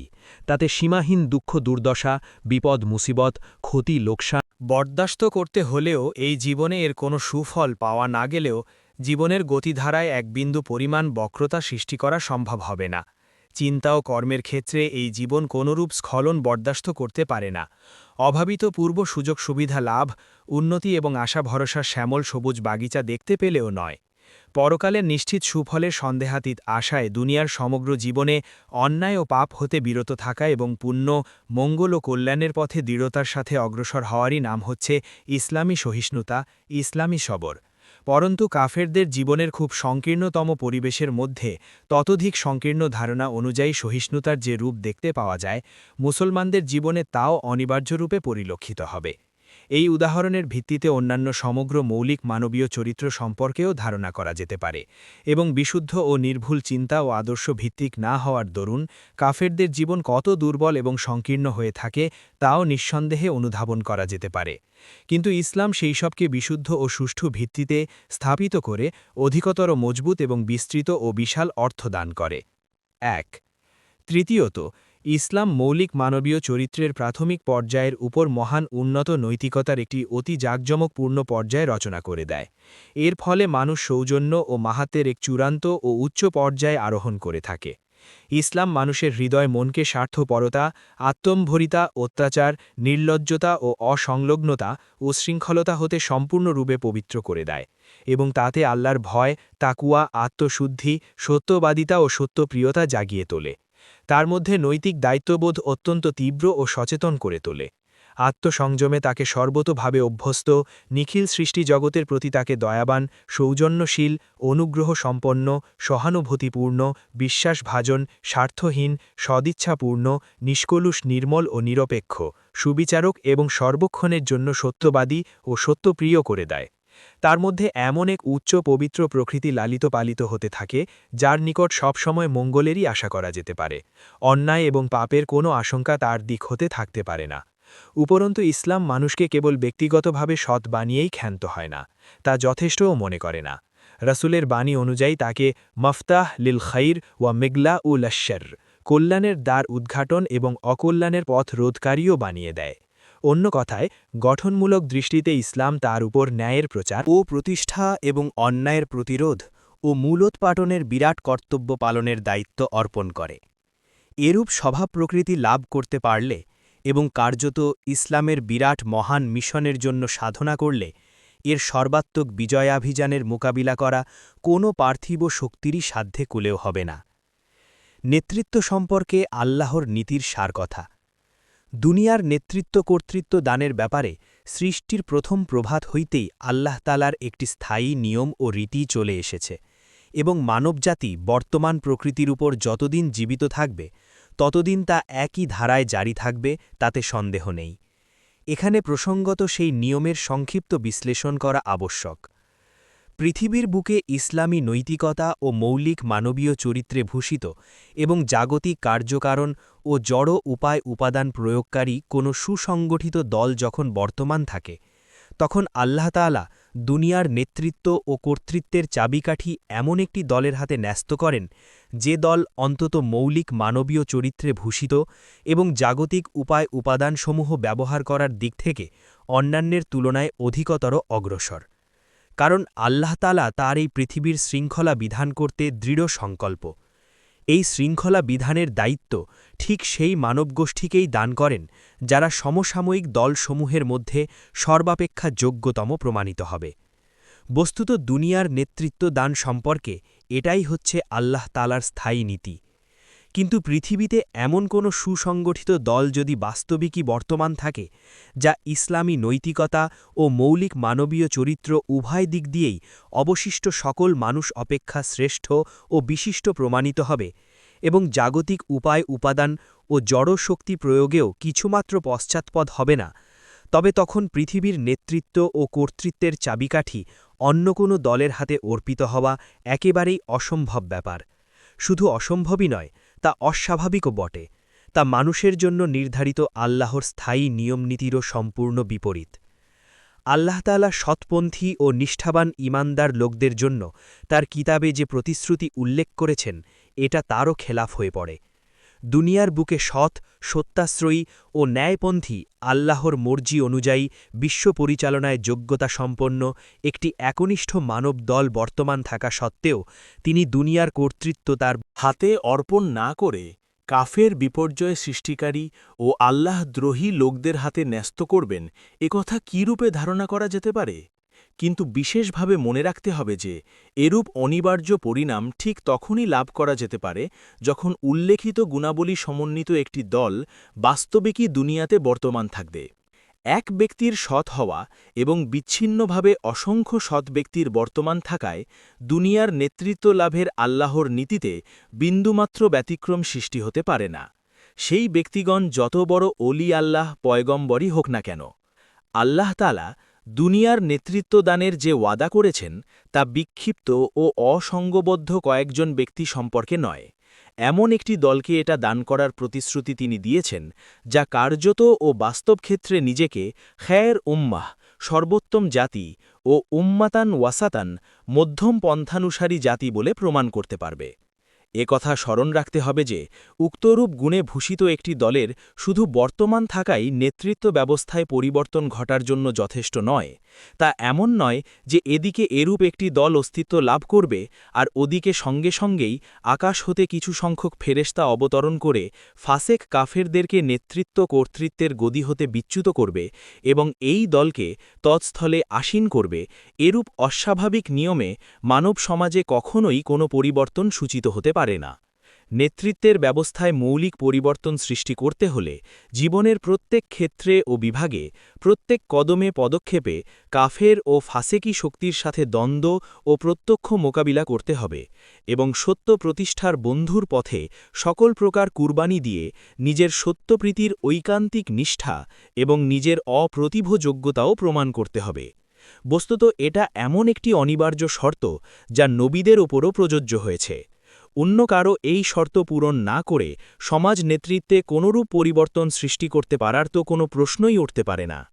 মৌলিক মানবীয় চরিত্র ও ইসলামী নৈতিক শক্তির তারতম্য। জাগতিক জড়শক্তি এবং নৈতিক শক্তির তারতম্য সম্পর্কে কুরআন ও হাদিসের গভীরতর অধ্যয়নের পর আল্লাহর এই সুন্নাত বা রীতি আমি বুঝতে পেরেছি যে সেখানে নৈতিক শক্তি বলতে কেবলমাত্র মৌলিক মানবীয় চরিত্রই হবে। সেখানে জাগতিক উপাদান ও জড়শক্তির গুরুত্ব অপরিসীম। এমনকি একটি বৈষয়িক জড়শক্তি যদি বিপুল পরিমাণে বর্তমান থাকে, সামান্য নৈতিক শক্তির সাহায্যেই সে সারাটি দুনিয়া গ্রাস করতে পারে, আর অপর দল নৈতিক শক্তিতে শ্রেষ্ঠতর হয়েও কেবলমাত্র বৈষয়িক শক্তির অভাব হেতু সে পশ্চাৎপদ হয়ে থাকবে। কিন্তু যেখানে নৈতিক শক্তি বলতে ইসলামী নৈতিকতা ও মৌলিক মানবীয় চরিত্র উভয়ের প্রবল শক্তির সমন্বয় হবে, সেখানে বৈষয়িক জড়শক্তির সাংঘাতিক পরিমাণে অভাব হলেও নৈতিক শক্তি জয়লাভ করবে এবং নিছক মৌলিক মানবীয় চরিত্র ও বৈষয়িক জড়শক্তির ভিত্তিতে যে শক্তিসমূহ মস্তক উত্তোলন করবে তা নিশ্চিতরূপেই পরাজিত হবে। সুস্পষ্টরূপে বোঝার জন্য একটি হিসেবের অবতারণা করা যেতে পারে। মৌলিক মানবীয় চরিত্রের সাথে যদি ১০০% বৈষয়িক জড়শক্তি অপরিহার্য হয়, তবে ইসলামী নৈতিকতা ও মৌলিক মানবীয় চরিত্রের পূর্ণ সমন্বয় হওয়ার পর মাত্র ২৫% বৈষয়িক জড়শক্তি উদ্দেশ্য লাভের জন্য যথেষ্ট হবে। অবশিষ্ট ৭৫% জড়শক্তির অভাব কেবল ইসলামী নৈতিকতাই পূরণ করে দেবে। উপরন্তু নবী করিমের জীবনের বাস্তব অভিজ্ঞতা হতে জানা যায় যে রাসূলে করিম সাল্লাল্লাহু আলাইহি ওয়াসাল্লাম এবং তার আসহাবদের সমপরিমাণ ইসলামী নৈতিকতা হতে মাত্র ৫% জড়শক্তি উদ্দেশ্য সিদ্ধির জন্য যথেষ্ট হতে পারে। এই নিগূঢ় তত্ত্ব ও সত্য বলা হয়েছে কোরআন মাজিদের নিম্নলিখিত আয়াতে, ইন ইয়াকুম মিনকুম ২০ সাবিরুনা ইয়াগলিবু মিআতাইন। তোমাদের মধ্যে যদি ২০ জন পরম ধৈর্যশীল লোক হয়, তবে তারা ২০০ জনের ওপর জয়ী হতে পারবে। এই শেষোক্ত কথাটিকে নিছক অন্ধভক্তিভিত্তিক ধারণা মনে করা ভুল হবে না। আর আমি যে কোনো মুজেজা বা কেরামতির কথা বলছি তাও মনে করবেন না। বস্তুত এটা এক বাস্তব এবং সম্পূর্ণ স্বাভাবিক কথা, সন্দেহ নেই। এই সত্য তত্ত্ব কার্যকারণ পরম্পরা অনুযায়ী এই দুনিয়াতেই পরিস্ফুট হয়। সকল সময় এটা পরিস্ফুট হতে পারে। এর কারণ যদি বর্তমান থাকে তবে তা নিশ্চয়ই রূপায়িত হবে। কিন্তু ইসলামী নৈতিকতা, যার মধ্যে মৌলিক মানবীয় চরিত্র ওতপ্রোতভাবে বিজড়িত রয়েছে, বৈষয়িক জড়শক্তির ৭৫% বরং ৫০% অভাব কীরূপে পূরণ করে তা একটি নিগূঢ় রহস্য বটে। কাজেই সামনের দিকে অগ্রসর হওয়ার পূর্বে এর বিশ্লেষণ হওয়া একান্ত আবশ্যক। এই রহস্য হৃদয়ঙ্গম করার জন্য সমসাময়িককালের আন্তর্জাতিক পরিস্থিতির উপর দৃষ্টি নিক্ষেপ করাই যথেষ্ট। বিগত মহাযুদ্ধের সর্বাত্মক বিপর্যয়ের চূড়ান্ত পর্যায়ে জাপান ও জার্মানির পরাজয় ঘটে। চরিত্রের দিক দিয়ে এই বিপর্যয়ের সংশ্লিষ্ট উভয় দলই প্রায় সমান। বরং সত্য কথা এই যে কোনো দিক দিয়ে জার্মান ও জাপান মিত্রপক্ষের মোকাবেলায় অধিকতর মৌলিক মানবীয় চরিত্রের প্রমাণও উপস্থিত করেছে। জড়বিজ্ঞান ও প্রাকৃতিক বিজ্ঞান এবং এর বাস্তব প্রয়োজনের ব্যাপারেও উভয় পক্ষই সমান ছিল। বরং সত্য কথা এই যে এই ক্ষেত্রে জার্মানির শ্রেষ্ঠত্ব সর্বজনবিদিত। কিন্তু এত সত্ত্বেও কেবল একটি ব্যাপারেই এক পক্ষ অপর পক্ষ হতে অনেকটা অগ্রসর, আর তা হচ্ছে বৈষয়িক কার্যকারণের আনুকূল্য। এই জনশক্তির অপরাপর সকল পক্ষ অপেক্ষাই অনেক গুণ বেশি। বৈষয়িক জড় উপাদান তার সর্বাপেক্ষা অধিক রয়েছে। এর ভৌগোলিক অবস্থাও গুরুত্বপূর্ণ এবং এর ঐতিহাসিক কার্যকারণ অপরাপর পক্ষের তুলনায় বহুগুণ বেশি অনুকূল পরিস্থিতির উদ্ভব করে নিয়েছিল। ঠিক এজন্য মিত্রপক্ষ বিজয় মাল্যে ভূষিত হয়। আর এজন্যই যে জাতির জনসংখ্যা অপর্যাপ্ত, বৈষয়িক জড় উপায় উপাদান যার নিকট কম, তার পক্ষে অধিক জনসংখ্যা সমন্বিত ও বিপুল জাগতিক উপায় উপাদান বিশিষ্ট জাতির মোকাবেলায় মস্তকোত্তোলন করে দাণ্ডায়মান হওয়া প্রায় অসম্ভব বলে মনে হয়। মৌলিক মানবীয় চরিত্র ও জড় বিজ্ঞান ব্যবহারের দিক দিয়ে খুব বেশি অগ্রসর হলেও এর ব্যতিক্রম হতে পারে না, কারণ মৌলিক মানবীয় চরিত্র প্রাকৃতিক বিজ্ঞানের ভিত্তিতে উত্থিত জাতি হয়, জাতীয়তাবাদী হবে এবং পৃথিবীর অন্যান্য অংশও অধিকার করতে প্রয়াসী হবে, নতুবা তা এক সার্বজনীন আদর্শ ও নিয়মবিধানের সমর্থক হবে এবং তা গ্রহণ করার জন্য দুনিয়ার অন্যান্য জাতিসমূহকেও আহ্বান জানাবে। সে জাতির এ দুটির যে কোনো এক অবস্থা নিশ্চয়ই হবে। প্রথম অবস্থা হল বৈষয়িক জড়শক্তি ও জাগতিক উপায় উপাদানের দিক দিয়ে অন্যান্য জাতি অপেক্ষা তার শ্রেষ্ঠ ও অগ্রসর হওয়া ভিন্ন প্রতিদ্বন্দ্বিতায় জয়লাভ করার দ্বিতীয় কোনো পন্থা আদৌ থাকতে পারে না। এর কারণেই যেসব জাতিকে সে প্রভুত্ব ও ক্ষমতা লিপ্সার অগ্নিযজ্ঞে আত্মাহুতি দিতে কৃতসংকল্প হয়েছে, তারা অত্যন্ত তীব্র ঘৃণা ও বিদ্বেষী মনোভাব নিয়ে তার প্রতিরোধ করবে এবং তার পথরোধ করতে নিজেদের সমগ্র শক্তি নিয়োজিত করবে। কাজেই তখন আক্রমণকারী জাতির পরাজয়ের সম্ভাবনা অনেক বেশি। কিন্তু উক্ত জাতির যদি দ্বিতীয় অবস্থা হয়, যদি উহা কোনো সার্বজনীন আদর্শের নিশান বর্দার হয় ও মস্তিষ্ক প্রভাবান্বিত হওয়ার বিপুল সম্ভাবনা রয়েছে, তখন জাতিকে প্রতিবন্ধকতার পথ হতে অপসৃত করতে খুব বেশি শক্তি প্রয়োগ করার আবশ্যক হবে না। কিন্তু এখানে ভুললে চলবে না যে মুষ্টিমেয় কয়েকটি মনোমুগ্ধকর নীতি আদর্শই কখনো মানুষের মন ও মস্তিষ্ক প্রভাবান্বিত করতে পারে না। সেজন্য সত্যিকার সদিচ্ছা, সহানুভূতি, হিতাকাঙ্ক্ষা, সততা, সত্যবাদিতা, নিঃস্বার্থতা, উদারতা, বদান্যতা, সৌজন্য ও ভদ্রতা এবং নিরপেক্ষ সুবিচার নীতি একান্ত অপরিহার্য। শুধু তাই নয়, এই মহৎ গুণগুলোকে যুদ্ধ, সন্ধি, জয় পরাজয়, বন্ধুতা শত্রুতা এই সকল প্রতিকূল পরিস্থিতিতেই কঠিন পরীক্ষায় অত্যন্ত খাঁটি, অকৃত্রিম ও নিষ্কলুষ প্রমাণিত হতে হবে। কিন্তু এরূপ ভাবধারার প্রত্যক্ষ সম্পর্ক রয়েছে উন্নত চরিত্রের উচ্চতম ধাপের সাথে এবং তার স্থান মৌলিক মানবীয় চরিত্রের অনেক ঊর্ধ্বে। ঠিক এ কারণেই নিছক মৌলিক মানবীয় চরিত্র ও বৈষয়িক শক্তির ভিত্তিতে উত্থিত জাতি প্রকাশ্যভাবে জাতীয়তাবাদী হোক কি গোপন জাতীয়তাবাদের সাথে কিছুটা সার্বজনীন আদর্শের প্রচার ও সমর্থন করার ছদ্মবেশী ধারণ করুক, একান্ত ব্যক্তিগত কিংবা শ্রেণীগত অথবা জাতীয় স্বার্থ লাভ করাই হয় তার যাবতীয় চেষ্টা, সাধনা ও দ্বন্দ্ব সংগ্রামের চূড়ান্ত উদ্দেশ্য। বর্তমান সময়ে আমেরিকা, ব্রিটেন, রাশিয়ার পররাষ্ট্র নীতিতে ঠিক এই ভাবধারাই সুস্পষ্ট হয়ে উঠেছে। এই ধরনের যুদ্ধ সংগ্রামের ক্ষেত্রে অতি স্বাভাবিকভাবেই প্রত্যেকটি জাতি প্রতিপক্ষের সামনে এক দুর্জয় দুর্গের ন্যায় হয়ে দাঁড়ায় এবং তার প্রতিরোধে স্বীয় সমগ্র নৈতিক ও বৈষয়িক শক্তি প্রয়োগ করে। তখন আক্রমণকারী জাতির শ্রেষ্ঠতর জড়শক্তির আক্রমণে শত্রুপক্ষকে সে নিজ দেশের চতুষ্সীমার মধ্যে কিছুতেই প্রবেশ করতে দিবে না।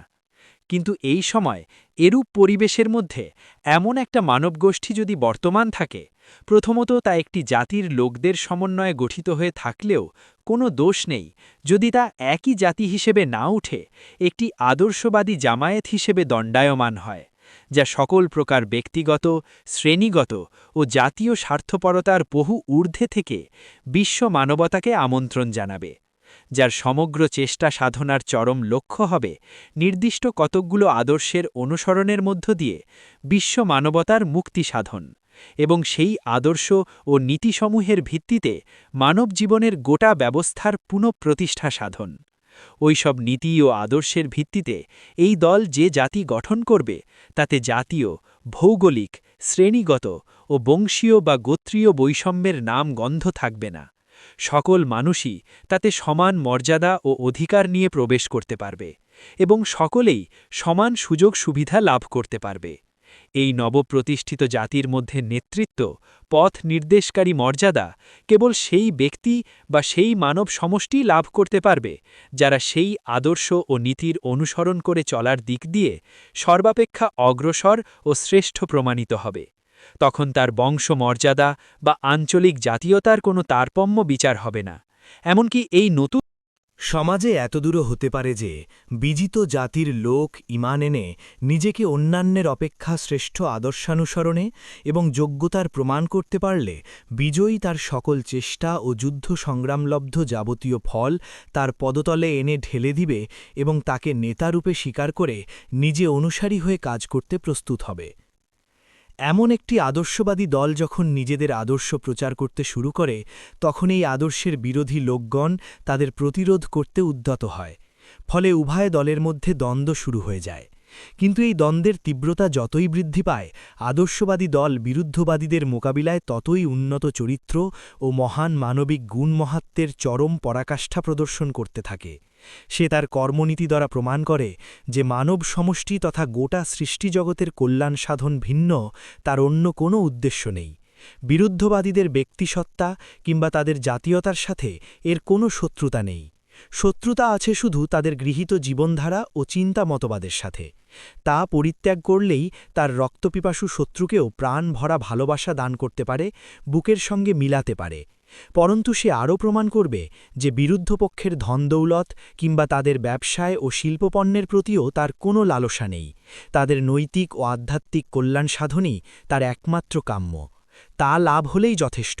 তাদের ধনদৌলত তাদেরই সৌভাগ্যের কারণ হবে। কঠিন কঠোরতম পরীক্ষার সময়ও এই দল কোনরূপ মিথ্যা প্রতারণা ও শঠতার আশ্রয় নেবে না। কুটিলতা ষড়যন্ত্রের প্রত্যুত্তরে তারা সহজ সরল কর্মনীতিই অনুসরণ করবে। প্রতিশোধ গ্রহণের তীব্র উত্তেজনার সময়ও অত্যাচার অবিচার উৎপীড়নের নির্মমতায় মেতে উঠবে না। যুদ্ধের প্রবল সংঘর্ষের কঠিন মুহূর্তেও তারা নিজেদের নীতি আদর্শ পরিত্যাগ করবে না, কারণ সেই আদর্শের প্রচার ও প্রতিষ্ঠার জন্যই তো তার জন্ম। এজন্য সততা, সত্যবাদিতা, প্রতিশ্রুতি পূরণ, নির্মল আচার ব্যবহার ও নিঃস্বার্থ কর্মনীতির ওপর তারা দৃঢ়তার সাথে দাঁড়িয়ে থাকে, নিরপেক্ষ সুবিচার প্রতিষ্ঠা করে এবং প্রথমত আদর্শ হিসেবে সততা ও ন্যায়বাদীর যে মানদণ্ড বিশ্ববাসীর সামনে পেশ করেছিল, নিজেকে এর কোষ্ঠীপাথরে যাচাই করে সত্য এবং খাঁটি বলে প্রমাণ করে দেয়। শত্রুপক্ষের ব্যভিচারী, মদ্যপায়ী, জুয়ারি, নিষ্ঠুর ও নির্দয় সৈন্যদের সাথে এই দলের আল্লাভীরু, পবিত্র চরিত্র, মহান আত্মা, দয়ার্দ্র হৃদয় ও উদার উন্নত মনোবৃত্তি সম্পন্ন মুজাহিদদের প্রবল মোকাবিলা হয়, তখন এই দলের প্রত্যেক ব্যক্তিরই ব্যক্তিগত মানবিক ও গুণগরিমা প্রতিপক্ষের পাশবিক ও বর্বরতার উপর উজ্জ্বল ভাসিত হয়ে লোকচক্ষুর সামনে প্রকটিত হতে থাকে।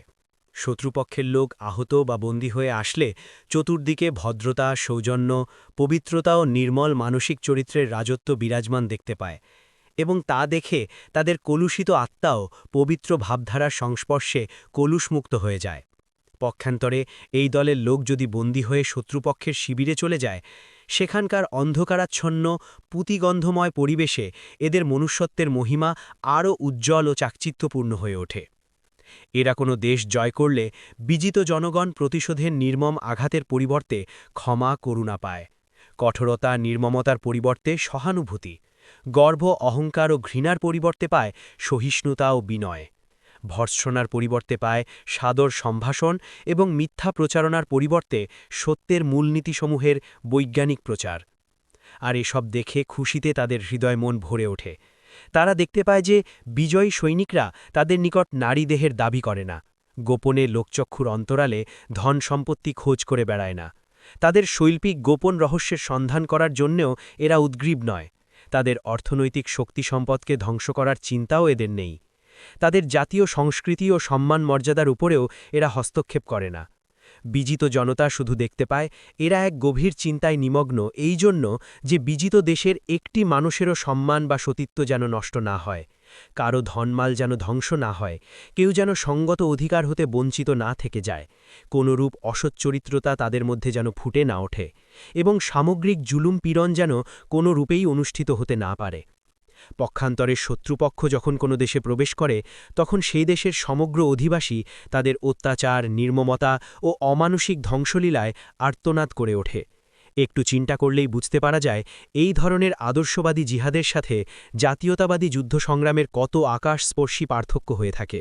এই ধরনের লড়াইলে উচ্চতর মানবিকতা, নগণ্য বৈষয়িক শক্তি সামর্থ্য সহকারেও শত্রুপক্ষের লৌহবর্ম রক্ষিত পাশবিকতাকে যে অতি সহজেই প্রথম আক্রমণেই পরাজিত করবে, তাতে আর সন্দেহ কি।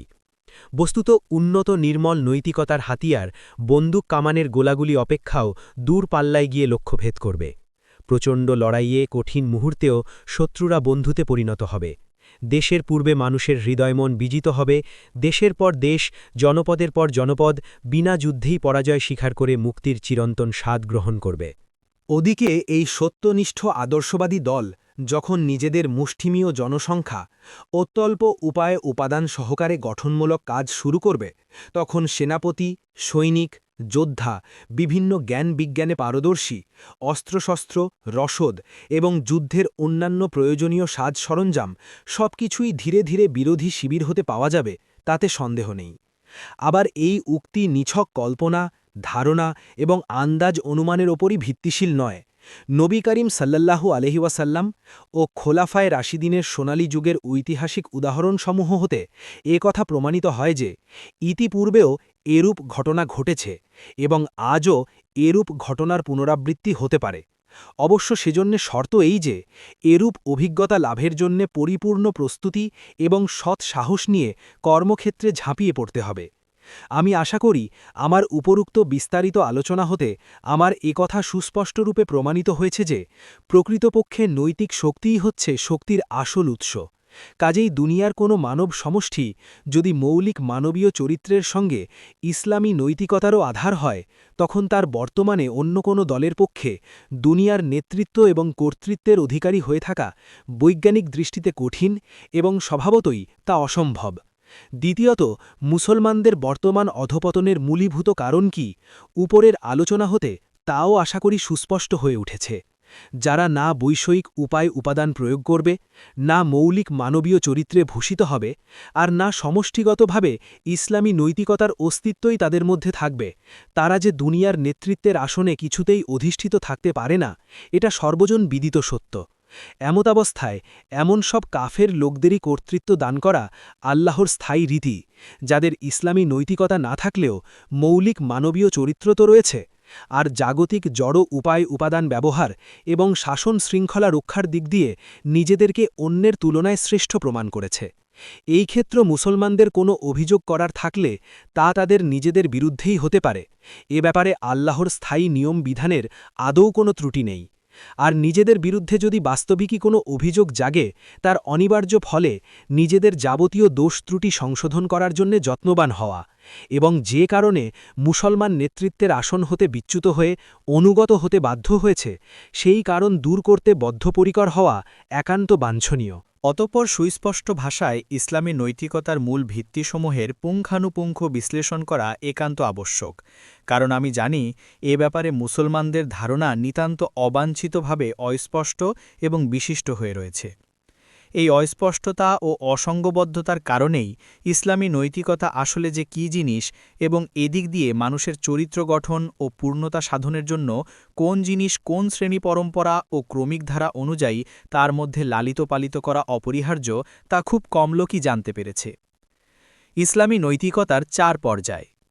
ইসলামী নৈতিকতা বলতে আমরা যা বুঝে থাকি, কোরআন ও হাদিসের শিক্ষানুযায়ী এর 4টি ক্রমিক পর্যায় রয়েছে। প্রথম ঈমান, দ্বিতীয় ইসলাম, তৃতীয় তাকওয়া এবং চতুর্থ ইহসান।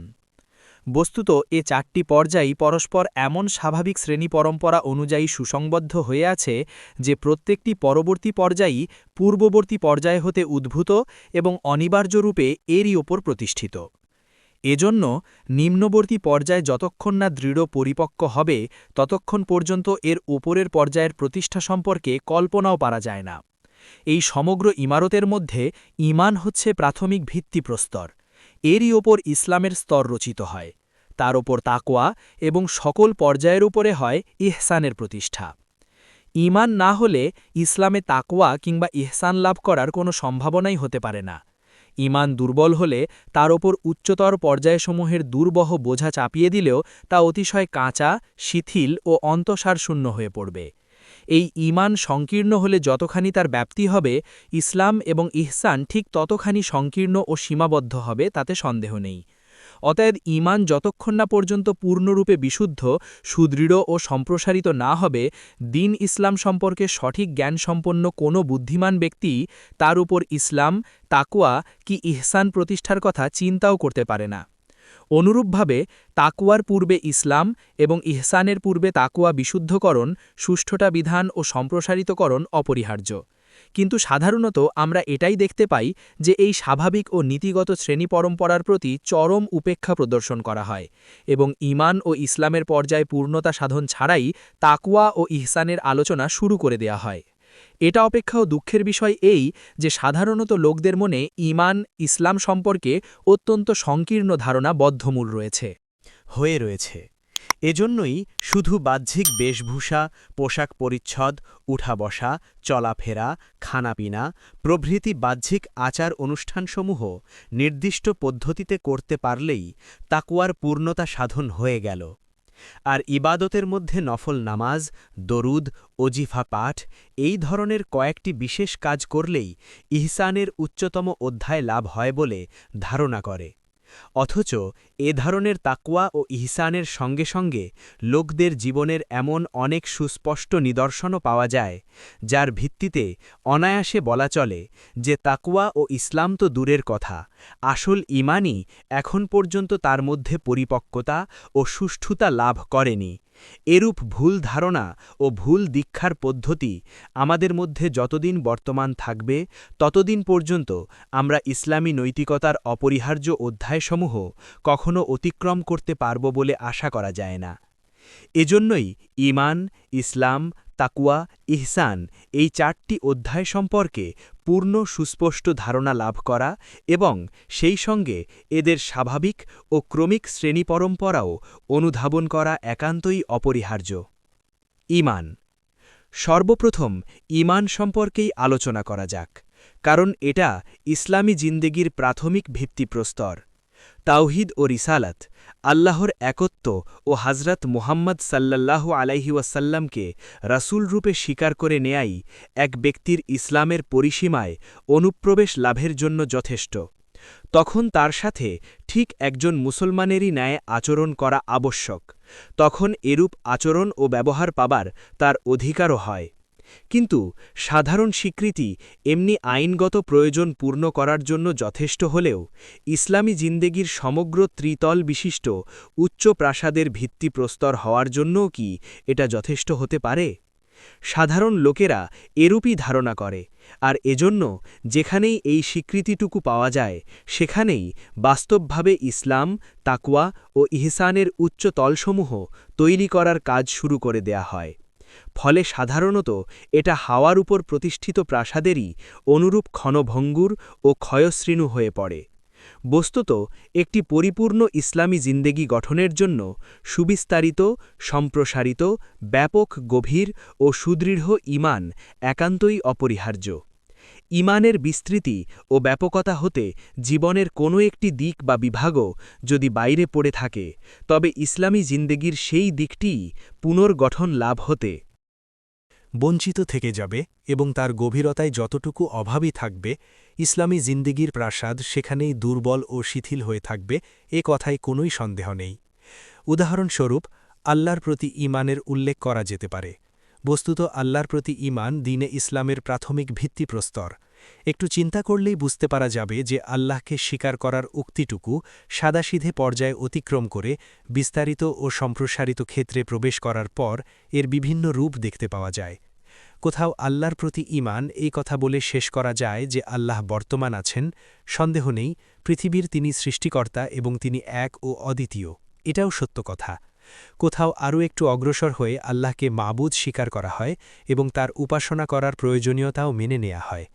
কোথাও আল্লাহর গুণ এবং তার অধিকার ও ক্ষমতা সম্পর্কে বিস্তারিত ও ব্যাপক ধারণাও শুধু এতটুকু হয় যে আলেমুল গায়েব, সর্বশ্রোতা ও সর্বদ্রষ্টা, প্রার্থনার শ্রবণকারী, অভাব ও প্রয়োজন পূরণকারী তিনি এবং ইবাদাতের সকল খুঁটিনাটি রূপ একমাত্র তার জন্যই নির্দিষ্ট করা বাঞ্ছনীয়। এখানে তার শরিক নেই। আর ধর্মীয় ব্যাপারসমূহে চূড়ান্ত দলিল হিসেবে আল্লাহর কিতাবকেও স্বীকার করা হয়। কিন্তু এরূপ বিভিন্ন ধারণা বিশ্বাসের পরিণামে যে একই ধরনের জীবন ব্যবস্থা গড়ে উঠতে পারে না তা সুস্পষ্ট কথা, বরং যে ধারণা যতখানি সীমাবদ্ধ, কর্মজীবনে ও নৈতিকতার ক্ষেত্রে ইসলামী বৈশিষ্ট্য অনিবার্য রূপে ততখানি সংকীর্ণ হওয়াই দেখা দিবে। এমনকি যেখানে সাধারণ ধর্মীয় ধারণা অনুযায়ী আল্লাহর প্রতি ঈমান অপেক্ষাকৃতভাবে অতীব ব্যাপক ও সম্প্রসারিত হবে, সেখানেও ইসলামী জিন্দেগির বাস্তব রূপ এই হবে যে একদিকে আল্লাহর দুশমনদের সাথে বন্ধুত্ব রক্ষা করা হবে এবং অন্যদিকে আল্লাহর আনুগত্য করার কাজও সেই সঙ্গেই সম্পন্ন করা হবে, কিংবা ইসলামী নিজাম ও কাফেরি নিজাম মিলিয়ে একটি জগাখিচুড়ি তৈরি করা হবে। এভাবে আল্লাহর প্রতি ঈমানের গভীরতার মাপকাঠিও বিভিন্ন। কেউ আল্লাহকে স্বীকার করা সত্ত্বেও সাধারণ জিনিসকেও আল্লাহর জন্য উৎসর্গ করতে প্রস্তুত হয় না। কেউ আল্লাহর কোনো জিনিস অপরাপর জিনিস অপেক্ষা অধিক প্রিয় বলে মনে করে, আবার অনেক জিনিসকে আল্লাহর অপেক্ষাও প্রিয়তর হিসেবে গ্রহণ করে। কেউ নিজের জান মাল পর্যন্ত আল্লাহর জন্য কুরবানি করতে প্রস্তুত হয়, কিন্তু নিজের মনের ঝোঁক প্রবণতা, নিজের মতবাদ ও চিন্তাধারা কিংবা নিজের খ্যাতি ও প্রসিদ্ধিকে বিন্দুমাত্র ব্যাহত করতে প্রস্তুত হয় না। ঠিক এই হার অনুসারেই ইসলামী জিন্দেগির স্থায়িত্ব ও ভঙ্গুরতা নির্ধারিত হয়ে থাকে। আর যেখানেই ঈমানের বুনিয়াদ দুর্বল থেকে যায়, ঠিক সেখানেই মানুষের ইসলামী নৈতিকতা নির্মমভাবে প্রতারিত হয়। বস্তুত ইসলামী জিন্দেগির একটি বিরাট প্রাসাদ একমাত্র সেই তাওহিদ শিকারের উপরই স্থাপিত হতে পারে, যা মানুষের গোটা ব্যক্তি ও সমষ্টিগত জীবনের ওপর সম্প্রসারিত হবে, যার দরুন প্রত্যেক ব্যক্তি নিজেকে এবং নিজের প্রত্যেকটি বস্তুতেই আল্লাহর মালিকানা বলে মনে করবে। প্রত্যেকটি মানুষ সেই এক আল্লাহকেই নিজের এবং সমগ্র পৃথিবীর একই সঙ্গত মালিক, মাবুদ, প্রভু, অনুসরণযোগ্য এবং আদেশ নিষেধের নিরঙ্কুশ অধিকারী বলে মেনে নিবে। মানব জীবনের জন্য অপরিহার্য জীবন ব্যবস্থার উৎস একমাত্র তাঁকেই স্বীকার করবে এবং আল্লাহর আনুগত্য বিমুখতা কিংবা তার জীবনবিধান উপেক্ষা করা অথবা আল্লাহর নিজ সত্তা ও গুণগরিমা ও অধিকার ও ক্ষমতায় অন্যের অংশীদারিত্ব যে দিক দিয়ে এবং যে রূপে রয়েছে তা মারাত্মক ভ্রান্তি ও গোমরাহী হবে, এই নিগুড় সত্ত্বে সুদৃঢ় বিশ্বাস স্থাপন করতে হবে। এই প্রাসাদ অত্যধিক সুদৃঢ় হওয়া ঠিক তখনই সম্ভব যখন কোনো ব্যক্তি পরিপূর্ণ চেতনা ও ইচ্ছা সহকারে তার নিজ সত্তা, যাবতীয় ধন প্রাণ নিঃশেষে আল্লাহর উদ্দেশ্যে উৎসর্গ করার সিদ্ধান্ত করবে। নিজের মন গড়া ভালো মন্দের মানদণ্ড চূর্ণ করে সর্বতোভাবে ও সর্বক্ষেত্রে আল্লাহর সন্তোষ ও অসন্তোষকেই একমাত্র মানদণ্ড হিসেবে গ্রহণ করবে। নিজের স্বেচ্ছাচারিতা ত্যাগ করে নিজস্ব মতবাদ, চিন্তাধারা, মনোবাসনা, মানসিক ভাবধারা ও চিন্তা পদ্ধতিকে একমাত্র আল্লাহর দেয়া জ্ঞানের, কুরআনের আদর্শে ঢেলে গঠন করবে। যেসব কাজ সুসম্পন্ন করার মারফতে আল্লাহর আনুগত্য পড়া হয় না, বরং যাতে আল্লাহর নাফরমানি করা হয়, তা সব কিছুই পরিত্যাগ করবে। নিজের হৃদয় মনের সর্বোচ্চ স্থানে অভিষিক্ত করবে আল্লাহর প্রেম, আল্লাহর ভালোবাসাকে এবং মনের মণিকঠা হতে আল্লাহ অপেক্ষা প্রিয়তর ভূত যেখানে যেখানে আছে তা আতিপাতি করে খুঁজে বের করবে এবং তাকে চূর্ণ করবে। নিজের প্রেম, ভালোবাসা, নিজের বন্ধুত্ব ও শত্রুতা, নিজের আগ্রহ ও ঘৃণা, নিজের সন্ধি ও যুদ্ধ সব কিছুকেই আল্লাহর মর্জির অধীন করে দিবে। ফলে মন শুধু তাই পেতে চাইবে যা আল্লাহ পছন্দ করেন, না তা হতে মন দূরে পলায়ন করতে চেষ্টা করবে। বস্তুত আল্লাহর প্রতি ঈমানের এটাই হচ্ছে নিগুড় অর্থ। অতএব যেখানে ঈমানই এই সকল দিক দিয়ে গভীর, ব্যাপক ও সুদৃঢ় এবং পরিপক্ক না হবে, সেখানে তাকওয়া ও ইসলাম যে হতেই পারে না তা সকলেই বুঝতে পারেন। কিন্তু জিজ্ঞেস করি, দাড়ির দৈর্ঘ্য এবং পোশাকের কাটছাঁট অথবা তসবি পাঠ ও তাহাজ্জুদ নামাজ ইত্যাদি দ্বারা ঐরূপ ঈমানের অভাব কি কখনো পূর্ণ হতে পারে? এই দৃষ্টিতে ঈমানের অন্যান্য দিকগুলো সম্পর্কেও চিন্তা করে দেখা যেতে পারে। মানুষ যতক্ষণ পর্যন্ত জীবনের সমগ্র ক্ষেত্রে ও ব্যাপারেই নবীকে একমাত্র নেতা ও পথপ্রদর্শক রূপে মেনে না নেবে এবং তার নেতৃত্ব বিরোধী কিংবা এর প্রভাবমুক্ত যত নেতৃত্বই দুনিয়াতে প্রচলিত হবে, তার সবগুলোকেই যতক্ষণ পর্যন্ত প্রত্যাহার না করবে, ততক্ষণ পর্যন্ত রাসূলের প্রতি ঈমান কিছুতেই পূর্ণ হতে পারে না। আল্লাহর কিতাব প্রদত্ত জীবন ব্যবস্থা ও নীতিসমূহ ছাড়া অন্য কোনো আদর্শের প্রতিষ্ঠায় সন্তুষ্ট হওয়ার এক বিন্দু ভাব বর্তমান থাকলে, কিংবা আল্লাহর নাজিলকৃত ব্যবস্থাকে নিজের ও সমগ্র পৃথিবীর জীবনবিধান রূপে প্রতিষ্ঠিত দেখার জন্য মনের ব্যাকুলতার কিছুমাত্র অভাব পরিলক্ষিত হলে আল্লাহর কিতাবের প্রতি ঈমান আনা হয়েছে বলে মনে করা যেতে পারে না। সেই ঈমান বাস্তবিকই অসম্পূর্ণ থেকে যাবে। অনুরূপভাবে পরকালের প্রতি ঈমানও পূর্ণতা লাভ করতে পারে না, যতক্ষণ না মানুষের মন অকুণ্ঠভাবে পরকালকে ইহকালের উপর প্রাধান্য ও গুরুত্ব দান করবে। পরকালীন কল্যাণের মূল্যমানকে ইহকালীন কল্যাণের মূল্যমান অপেক্ষা অধিকতর গ্রহণযোগ্য, সে সত্যিটিকে প্রথমটির মোকাবিলায় প্রত্যাখ্যানযোগ্য বলে মনে করবে এবং যতক্ষণ পর্যন্ত না পরকালে আল্লাহর সামনে জবাবদিহি করার বিশ্বাস তার জীবনের প্রত্যেক পদক্ষেপেই তাকে ভাবতে ও সংযত করে তুলবে। বস্তুত এই মূল ভিত্তিসমূহই যেখানে পূর্ণ হবে না, সুদৃঢ় ও ব্যাপক হবে না, সেখানে ইসলামী জিন্দেগির বিরাট প্রাসাদ কিসের উপর দাঁড় করানো যেতে পারে তা কি একবারও চিন্তা করে দেখেছেন? কিন্তু কিছু সংখ্যক লোক যখন এই ভিত্তিসমূহের পূর্ণতা, ব্যাপকতা ও পক্কতা সাধন ছাড়াই ইসলামী নৈতিকতার প্রতিষ্ঠা সম্ভব বলে মনে করল, তখন ইসলামী সমাজে মারাত্মক বিপর্যয় দেখা গেল আল্লাহর কিতাবের সম্পূর্ণ বিপরীত রায়দানকারী বিচারপতি, শরিয়াত বিরোধী আইনের ভিত্তিতে ব্যবসায়ী ও উকিল, কাফিরি সমাজ ব্যবস্থা অনুযায়ী জীবনের কাজকর্ম সম্পন্নকারী কর্মী, কাফিরি আদর্শের তমদ্দুন ও রাষ্ট্রব্যবস্থানুযায়ী জীবনের ভিত্তি প্রতিষ্ঠার জন্য চেষ্টানুবর্তী নেতা ও জনতা সকলের জন্যই তাকওয়া ও এহসানের উচ্চতম পর্যায়সমূহ হাসিল করা একেবারে সহজ হয়ে গেল। সকলেরই জন্য এর দ্বার উন্মুক্ত হয়ে গেল, আর তাদের জীবনের বাহ্যিক বেশভূষা, ধরনধারণ ও আচার-অনুষ্ঠানকে একটি বিশেষ ধরনে গঠন করা এবং কিছু নফল নামাজ, রোজা ও জিকের আজকারের অভ্যাস করাই সেজন্যে যথেষ্ট বলে মনে করা হল। ইসলাম ঈমানের উপরোক্ত ভিত্তিসমূহ যখন বাস্তবে কি পরিপূর্ণ ও দৃঢ়রূপে স্থাপিত হয়, তখনই তার ওপর ইসলামের দ্বিতীয় অধ্যায় রচনা করার কাজ শুরু হয়। বস্তুত ইসলাম হচ্ছে ঈমানেরই বাস্তব অভিব্যক্তি, ঈমানেরই কর্মরূপ। ঈমান ও ইসলামের পারস্পরিক সম্পর্ক ঠিক বীজ ও বৃক্ষের পারস্পরিক সম্পর্কের অনুরূপ। বীজের মধ্যে যা কিছু যেভাবে বর্তমান থাকে তাই বৃক্ষের রূপে আত্মপ্রকাশ করে। এমনকি বৃক্ষের রাসায়নিক বিশ্লেষণ করে বীজের মধ্যে কি ছিল আর কি ছিল না তা অতি সহজেই অনুমান করা যায়। বীজ না হওয়া সত্ত্বেও বৃক্ষের অস্তিত্ব যেমন কেউ ধারণা করতে পারে না, অনুরূপভাবে এটাও ধারণা করা যায় না যে জমি বন্ধা ও অনুর্বর নয় এমন জমিতে বীজ বপন করলে বৃক্ষ অঙ্কুরিত হবে না বলে মনে করতে হবে। যা হোক, আমি কোরআন ও হাদিস যতদূর বুঝতে পেরেছি তার ওপরে নির্ভর করে বলতে পারি যে মনের মধ্যে ঈমান বর্তমান থাকা এবং কর্মজীবনে ইসলামের বাস্তব প্রকাশ না হওয়া একেবারেই অসম্ভব ও অস্বাভাবিক। এই সময় একজন শ্রোতা দাঁড়িয়ে জিজ্ঞেস করলেন যে ঈমান ও আমলকে কি আপনি একই জিনিস বলে মনে করেন, অথবা এই দুটির মধ্যে আপনার দৃষ্টিতে কোনো পার্থক্য আছে? এই প্রশ্নের উত্তরে মওলানা মওদুদী বলেন, এ সম্পর্কে ফিকহা শাস্ত্রকার ও কালাম শাস্ত্রবিদদের উত্থাপিত বিতর্ক অল্প সময়ের জন্য মন হতে দূরে রেখে সরাসরিভাবে কোরআন মজিদ হতে এই প্রশ্নের উত্তর পেতে চেষ্টা করুন। কোরআন হতে সুস্পষ্টরূপে জানতে পারা যায় যে ঈমানগত বিশ্বাস ও বাস্তব কর্মজীবনের ইসলাম ওতপ্রোতভাবে জড়িত। আল্লাহ তাআলা কোরআন মজিদের বিভিন্ন স্থানে ঈমান ও সৎ কাজের, আমলে সালেহের একই সঙ্গে উল্লেখ করেছেন। তাঁর সকল ভালো ভালো প্রতিশ্রুতি কেবল সেই বান্দাদের জন্য যারা বিশ্বাসের দিক দিয়ে ঈমানদার এবং বাস্তব কর্মের দিক দিয়ে পূর্ণরূপে মুসলিম। পক্ষান্তরে আল্লাহ তাআলা যেসব লোককে মুনাফিক বলে নির্দিষ্ট করেছেন তাদের বাস্তব কর্মের দোষ ত্রুটির ভিত্তিতেই তাদের ঈমানের অন্তঃসার শূন্যতা প্রমাণ করেছেন এবং বাস্তব কর্মগত ইসলামকেই প্রকৃত ঈমানের লক্ষণ বলে নির্দিষ্ট করেছেন। কিন্তু মনে রাখতে হবে যে আইনগত কাউকে কাফের ঘোষণা করা এবং মুসলিম জাতির সাথে তার সম্পর্ক ছিন্ন করার ব্যাপার সম্পূর্ণ স্বতন্ত্র এবং সে ব্যাপারে অতিশয় সতর্কতা অবলম্বন করা অপরিহার্য।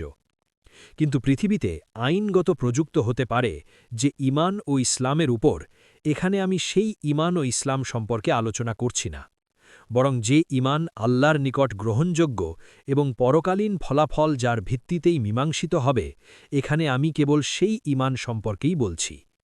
আইনগত দৃষ্টিভঙ্গি পরিত্যাগ করে প্রকৃত ব্যাপার ও নিগূঢ় সত্যটি যদি আপনি জানতে চেষ্টা করেন, তবে নিশ্চিত রূপেই দেখতে পাবেন যে কার্যত যেখানে সামনে আত্মসমর্পণ, আত্মোৎসর্গ ও পরিপূর্ণরূপে আত্মাহুতির অভাব রয়েছে, যেখানে নিজ মনের ইচ্ছা আল্লাহর ইচ্ছার সাথে মিশে একাকার হয়ে যায়নি, পরস্পর বিচ্ছিন্ন হয়ে রয়েছে, যেখানে আল্লাহর আনুগত্য করে চলার সঙ্গে সঙ্গে কার্যত অন্য শক্তিরও আনুগত্য করা হচ্ছে, যেখানে আল্লাহর দ্বীন ইসলাম কায়েম করার উদ্দেশ্যে চেষ্টা সাধনার পরিবর্তে অন্যান্য কাজের দিকেই মনের ঝোঁক ও আন্তরিক নিষ্ঠা রয়েছে, আল্লাহর নির্দিষ্ট পথে চেষ্টা সাধনা এবং দুঃখ কষ্ট স্বীকার করা হচ্ছে না, বরং এ সব কিছুই হচ্ছে সম্পূর্ণ ভিন্ন পথে ভিন্ন উদ্দেশ্যে। সেখানে যে ঈমানের মৌলিক ত্রুটি রয়েছে তাতে কোনোই সন্দেহ থাকতে পারে না। আর অসম্পূর্ণ ত্রুটিপূর্ণ ঈমানের উপর তাকওয়া ও এহসানের অধ্যায় যে রচিত হতে পারে না তা বলাই বাহুল্য। বাহ্যিক বেশভূষার তাকওয়া কিংবা এহসানের কৃত্রিম অনুকরণের চেষ্টা করলেও এর প্রকৃত ভাবধারা লাভ করা সম্ভব নয়। বাহ্যিক বেশভূষা ও কৃত্রিম আচার অনুষ্ঠান সাধারণত অন্তঃসার শূন্য হলে এবং অন্তর্নিহিত ভাবধারার সাথে বাহ্যিক বেশভূষার সামঞ্জস্য না হলে তা একটি সুশ্রী ও সুঠাম মৃতদেহের অনুরূপ হয়ে থাকে। এর বাহ্যিক আকারাকৃতি ও বেশভূষা যতই সুন্দর ও উত্তম হোক না কেন তা প্রাণশূন্য বলে জনগণ তা দেখে প্রতারিত হতে পারে মাত্র। এই বাহ্যিক বেশভূষা ও সুঠাম দেহের প্রতি কোনো কাজের আশা করে থাকলে বাস্তব ঘটনাই তার ব্যর্থতা প্রমাণ করবে এবং বাস্তব অভিজ্ঞতা হতে নিঃসন্দেহে জানতে পারা যাবে যে একটি কুৎসিত জীবিত মানুষ একটি সুশ্রী লাশ অপেক্ষা অধিক কার্যকরী হয়ে থাকে। প্রকাশ্য বেশভূষার দ্বারা নিজেকে সান্ত্বনা দেয়া ও আত্মপ্রতারণা করা সহজ বা সম্ভব, কিন্তু বাস্তব পরীক্ষায় এর কোনো মূল্যই প্রমাণিত হয় না। আল্লাহর নিকট এর এক বিন্দু মূল্য হওয়া তো দূরের কথা। অতএব বাহ্যিক নয়, প্রকৃত ও আন্তরিক নিষ্ঠাপূর্ণ তাকওয়া ও এহসান লাভ করতে হলে আর এটা ছাড়া দুনিয়ার বুকে আল্লাহর দ্বীনের প্রতিষ্ঠা এবং পরকালীন কল্যাণ লাভ মাত্রই সম্ভব নয়। আমার কথা মনের পৃষ্ঠায় বদ্ধমূল করে নিন যে উপরের এ দুটি পর্যায় কিছুতেই গড়ে উঠতে পারে না যতক্ষণ না ঈমানের ভিত্তিমূল সুদৃঢ় হবে। আর যতক্ষণ পর্যন্ত কর্মগত ইসলাম কার্যত আল্লাহর আনুগত্য ও অনুসরণের ভিতর দিয়ে নিঃসন্দেহে বাস্তব প্রমাণ পাওয়া না যাবে ততক্ষণ পর্যন্ত ঈমানের ভিত্তি মজবুত হতে পারে না। তাকওয়া। তাকওয়া সম্পর্কে আলোচনা শুরু করার পূর্বে তাকওয়া কাকে বলে তা জেনে নেওয়া আবশ্যক। তাকওয়া কোনো বাহ্যিক ধরন ধারণ এবং বিশেষ কোনো সামাজিক আচার অনুষ্ঠানের নাম নয়। তাকওয়া মূলত মানব মনের সেই অবস্থাকেই বলা হয় যা আল্লাহর গভীর ভীতি ও প্রবল দায়িত্বানুভূতির দরুন সৃষ্টি হয় এবং জীবনের প্রত্যেকটি দিকে স্বতঃস্ফূর্তভাবে আত্মপ্রকাশ পায়। মানুষের মনে আল্লাহর ভয় হবে, নিজে আল্লাহর দাসানুদাস এই চেতনা জাগ্রত থাকবে, আল্লাহর সামনে নিজের দায়িত্ব ও জবাবদিহি করার কথা স্মরণ থাকবে এবং এই একটি পরীক্ষাগার আল্লাহ জীবনের একটি নির্দিষ্ট আয়ু দান করে এখানে পাঠিয়েছেন এই খেয়াল তীব্রভাবে বর্তমান থাকবে। পরকালে ভবিষ্যতের ফয়সালা এই দৃষ্টিতে হবে যে এই নির্দিষ্ট অবসরকালের মধ্যে এই পরীক্ষাগারে নিজের শক্তি সামর্থ্য ও যোগ্যতা কিভাবে প্রয়োগ করেছে। আল্লাহর ইচ্ছানুক্রমে যেসব দ্রব্য সামগ্রী লাভ করতে পেরেছে তার ব্যবহার কিভাবে করেছে এবং আল্লাহর নিজস্ব বিধান অনুযায়ী জীবনকে বিভিন্ন দিক দিয়ে যেসব মানুষের সাথে বিজড়িত করেছে তাদের সাথে কিরূপ কাজকর্ম ও লেনদেন করা হয়েছে এ কথাটিও মনের মধ্যে জাগরুক থাকবে। বস্তুত এরূপ অনুভূতি ও চেতনা যার মধ্যে তীব্রভাবে বর্তমান থাকবে তার হৃদয় মন জাগ্রত হবে, তার ইসলামী চেতনা তেজস্বী হবে। আল্লাহর মর্জির বিপরীত প্রত্যেকটি বস্তুই তার মনে খটকার সৃষ্টি করবে। আল্লাহর মনোনীত প্রত্যেকটি জিনিসই তার রুচিতে অসহ্য হয়ে উঠবে। তখন সে নিজেই নিজের যাচাই করবে, তার কোন ধরনের ঝোঁক ও ভাবধারা লালিত পালিত হচ্ছে নিজেই তার জরিপ করবে। সে কোন সব কাজকর্মে নিজের সময় ও শক্তি ব্যয় করছে তার হিসেব সে নিজেই করতে শুরু করবে। তখন সুস্পষ্ট রূপে নিষিদ্ধ কোনো কাজ করা দূরের কথা, সংশয়পূর্ণ কোনো কাজেও লিপ্ত হতে সে নিজে ইতস্তত করবে। তার অন্তর্নিহিত কর্তব্য জ্ঞানই তাকে আল্লাহর সকল নির্দেশ পূর্ণ আনুগত্যের সাথে পালন করতে বাধ্য করবে।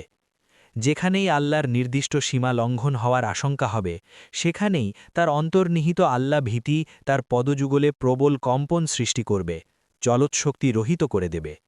আল্লাহর হক ও মানুষের হক রক্ষা করা স্বতঃস্ফূর্ত রূপেই তার স্বভাবে পরিণত হবে। কোথাও সত্যের বিপরীত কোনো কথা বা কাজ তার দ্বারা না হয়ে পড়ে সেই ভয়ে তার মন সতত কম্পমান থাকবে। এরূপ অবস্থা বিশেষ কোনো ধরনে কিংবা বিশেষ কোনো পরিধির মধ্যে পরিলক্ষিত হবে না। ব্যক্তির সমগ্র চিন্তা পদ্ধতি এবং তার সমগ্র জীবনের কর্মধারাই এর বাস্তব অভিব্যক্তি হবে। এর অনিবার্য প্রভাবে এমন এক সুসংবদ্ধ সহজ ঋজু এবং একই ভাবধারা বিশিষ্ট ও পরম সামঞ্জস্যপূর্ণ প্রকৃতি গঠিত হবে যাতে সকল দিক দিয়েই একই প্রকারের পবিত্রতা ও পরিচ্ছন্নতা ফুটে উঠবে।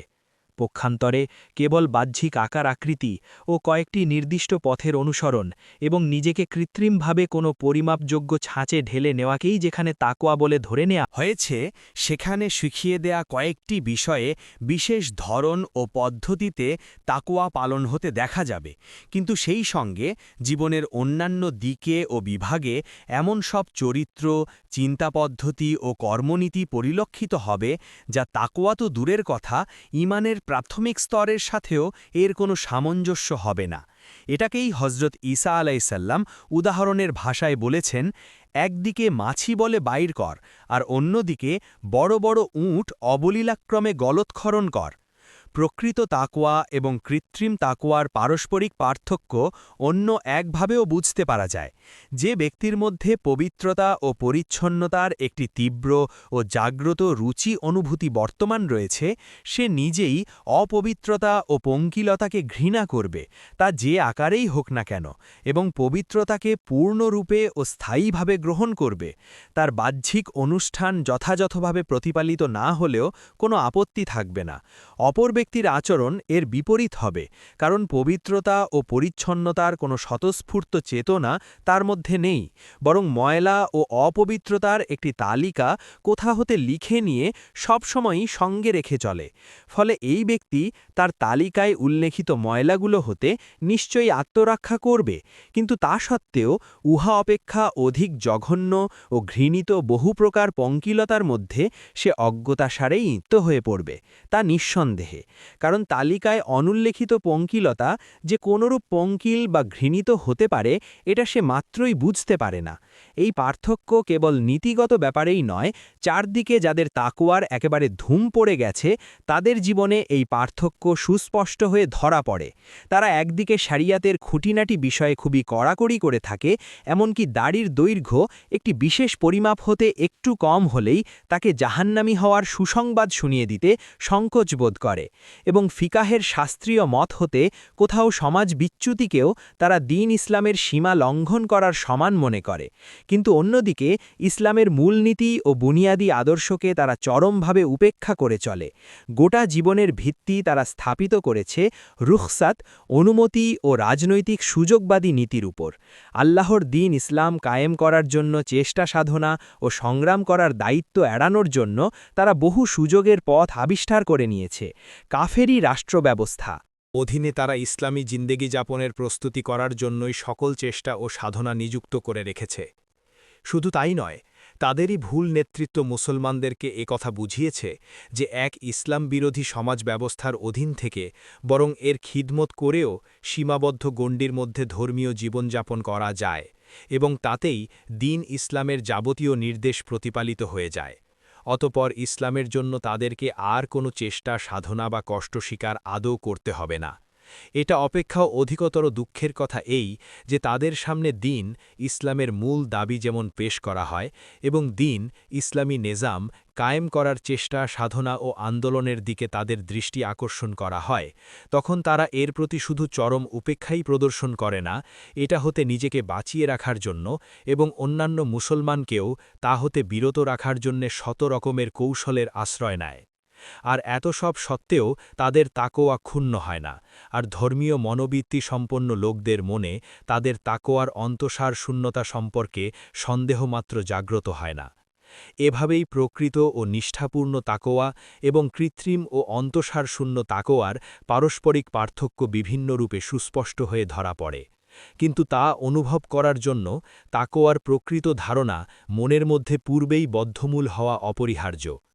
কিন্তু পোশাক পরিচ্ছদ, চলাচল, ওঠা বসা ও সামাজিক আচার অনুষ্ঠানের বাহ্যিক রূপ যা হাদিস হতে প্রমাণিত হয়েছে, তাকে আমি হীন ও অপ্রয়োজনীয় বলে মনে করি। আমার পূর্বোক্ত আলোচনা হতে সেরূপ ধারণা করা মারাত্মক ভুল হবে, সন্দেহ নেই।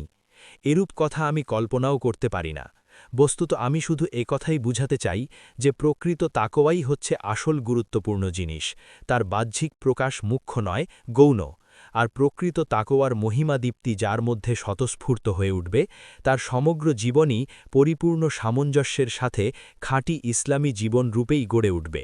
এবং তার চিন্তাধারায়, মতাবাদে, তার হৃদয়াবেগ ও মনের ঝোঁক প্রবণতায়, তার স্বভাবগত রুচি, তার সময় বণ্টন ও শক্তি নিচয়ের ব্যয় ব্যবহার, তার চেষ্টা সাধনার পথে পন্থায়, তার জীবনধারায় ও সমাজ পদ্ধতিতে, তার আয় ব্যয়ের ব্যাপারে, তার সমগ্র পার্থিব ও বৈষয়িক জীবনের প্রত্যেকটি দিকে ও বিভাগে পূর্ণ ব্যাপকতা ও সামগ্রিকতার সাথে ইসলাম রূপায়িত হতে থাকবে।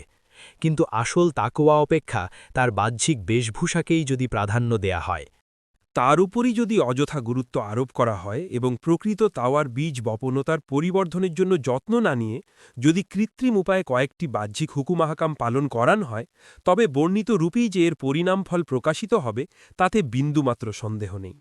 প্রথমোক্ত কাজ অত্যন্ত সময় সাপেক্ষ, সেই জন্য অসীম ধৈর্যের আবশ্যক। ক্রমবিকাশের নীতি অনুসারেই তা বিকশিত হয়ে এবং দীর্ঘ সময়ের সাধনার পরই তা সুশোভিত হয়ে থাকে। ঠিক যেমন একটি বীজ হতে বৃক্ষ সৃষ্টি এবং তাতে ফুল ও ফল ধারণে স্বভাবতই বহু সময়ের আবশ্যক হয়। এ কারণেই স্থূল ও অস্থির স্বভাবের লোক ঐরূপ তাকওয়া লাভ করার জন্য চেষ্টা করতে সাধারণত প্রস্তুত হয় না। দ্বিতীয় প্রকার তাকওয়ার বাহ্যিক বেশভূষা সহজলভ্য, অল্প সময় সাপেক্ষ। যেমন একটি কাষ্ঠখণ্ডে পত্র ও ফুল ফল বেঁধে ফল ফুলে শোভিত একটি বৃক্ষ দাঁড় করানো হয়তোবা সহজ, কিন্তু মূলত তা কৃত্রিম, প্রতারণামূলক এবং ক্ষণস্থায়ী। এজন্যই আজ শেষোক্ত প্রকারের তাকওয়াই জনপ্রিয়তা লাভ করেছে। কিন্তু একটি স্বাভাবিক বৃক্ষ হতে যা কিছু লাভ করার আশা করা যায়, একটি কৃত্রিম বৃক্ষ হতে তা কিছুতেই সম্ভব নয়। এটা সর্বজনবিদিত সত্য। ইহসান। এখন ইহসান সম্পর্কে আলোচনা করতে চাই। পূর্বেই বলা হয়েছে এটা ইসলামী জীবন প্রাসাদের সর্বোচ্চ মঞ্জিল, সর্বোচ্চ পর্যায়। মূলত ইহসান বলা হয় আল্লাহ, তার রসূল এবং তার ইসলামের সাথে মনের এমন গভীরতম ভালোবাসা, দুচ্ছেদ্য বন্ধন ও আত্মহারা প্রেম পাগল ভাবধারাকে, যা একজন মুসলমানকে ফানাফিল ইসলামের জন্য আত্মোৎসর্গীকৃত প্রাণ করে দিবে। তাকওয়ার মূল কথা হচ্ছে আল্লাহর ভয়, যা আল্লাহর নিষিদ্ধ কাজ হতে দূরে সরে থাকতে উদ্বুদ্ধ করে। আর ইহসানের মূল কথা হচ্ছে আল্লাহর ভালোবাসা, এটা মানুষকে আল্লাহর সন্তোষ লাভ করার জন্য সক্রিয় করে তোলে। এ দুটি জিনিসের পারস্পরিক পার্থক্য একটি উদাহরণ হতে বোঝা যায়। সরকারি চাকরিজীবীদের মধ্যে এমন কিছু সংখ্যক লোক থাকে যারা নিজ নিজ নির্দিষ্ট দায়িত্ব, কর্তব্যানুভূতি ও আগ্রহ উৎসাহের সাথেই যথাযথভাবে আঞ্জাম দেয়। সমগ্র নিয়ম কানুন ও শৃঙ্খলা রক্ষা করে তারা চলে এবং সরকারের দৃষ্টিতে আপত্তিকর কোনো কাজই তারা কখনো করে না। এছাড়া আরেক ধরনের লোক থাকে যারা ঐকান্তিক নিষ্ঠা, আন্তরিক ব্যগ্রতা ও তিতিক্ষা এবং আত্মোৎসর্গপূর্ণ ভাবধারার সাথেই সরকারের কল্যাণ কামনা করে। তাদের ওপর যেসব কাজ ও দায়িত্ব অর্পিত হয় তারা কেবল তাই সম্পন্ন করে না, যেসব কাজে রাষ্ট্রের কল্যাণ ও উন্নতি হতে পারে আন্তরিকতার সাথে সেই সব কাজও তারা আঞ্জাম দেবার জন্য যত্নবান হয় এবং এজন্য তারা আসল কর্তব্য ও দায়িত্ব অপেক্ষা অনেক বেশি কাজ করে থাকে। রাষ্ট্রের ক্ষতিকর কোনো ঘটনা ঘটে বসলেই তারা নিজেদের জান, মাল ও সন্তান সব কিছুই উৎসর্গ করার জন্য প্রস্তুত হয়। কোথাও আইন শৃঙ্খলা লঙ্ঘিত হতে দেখলে তাদের মনে প্রচণ্ড আঘাত লাগে।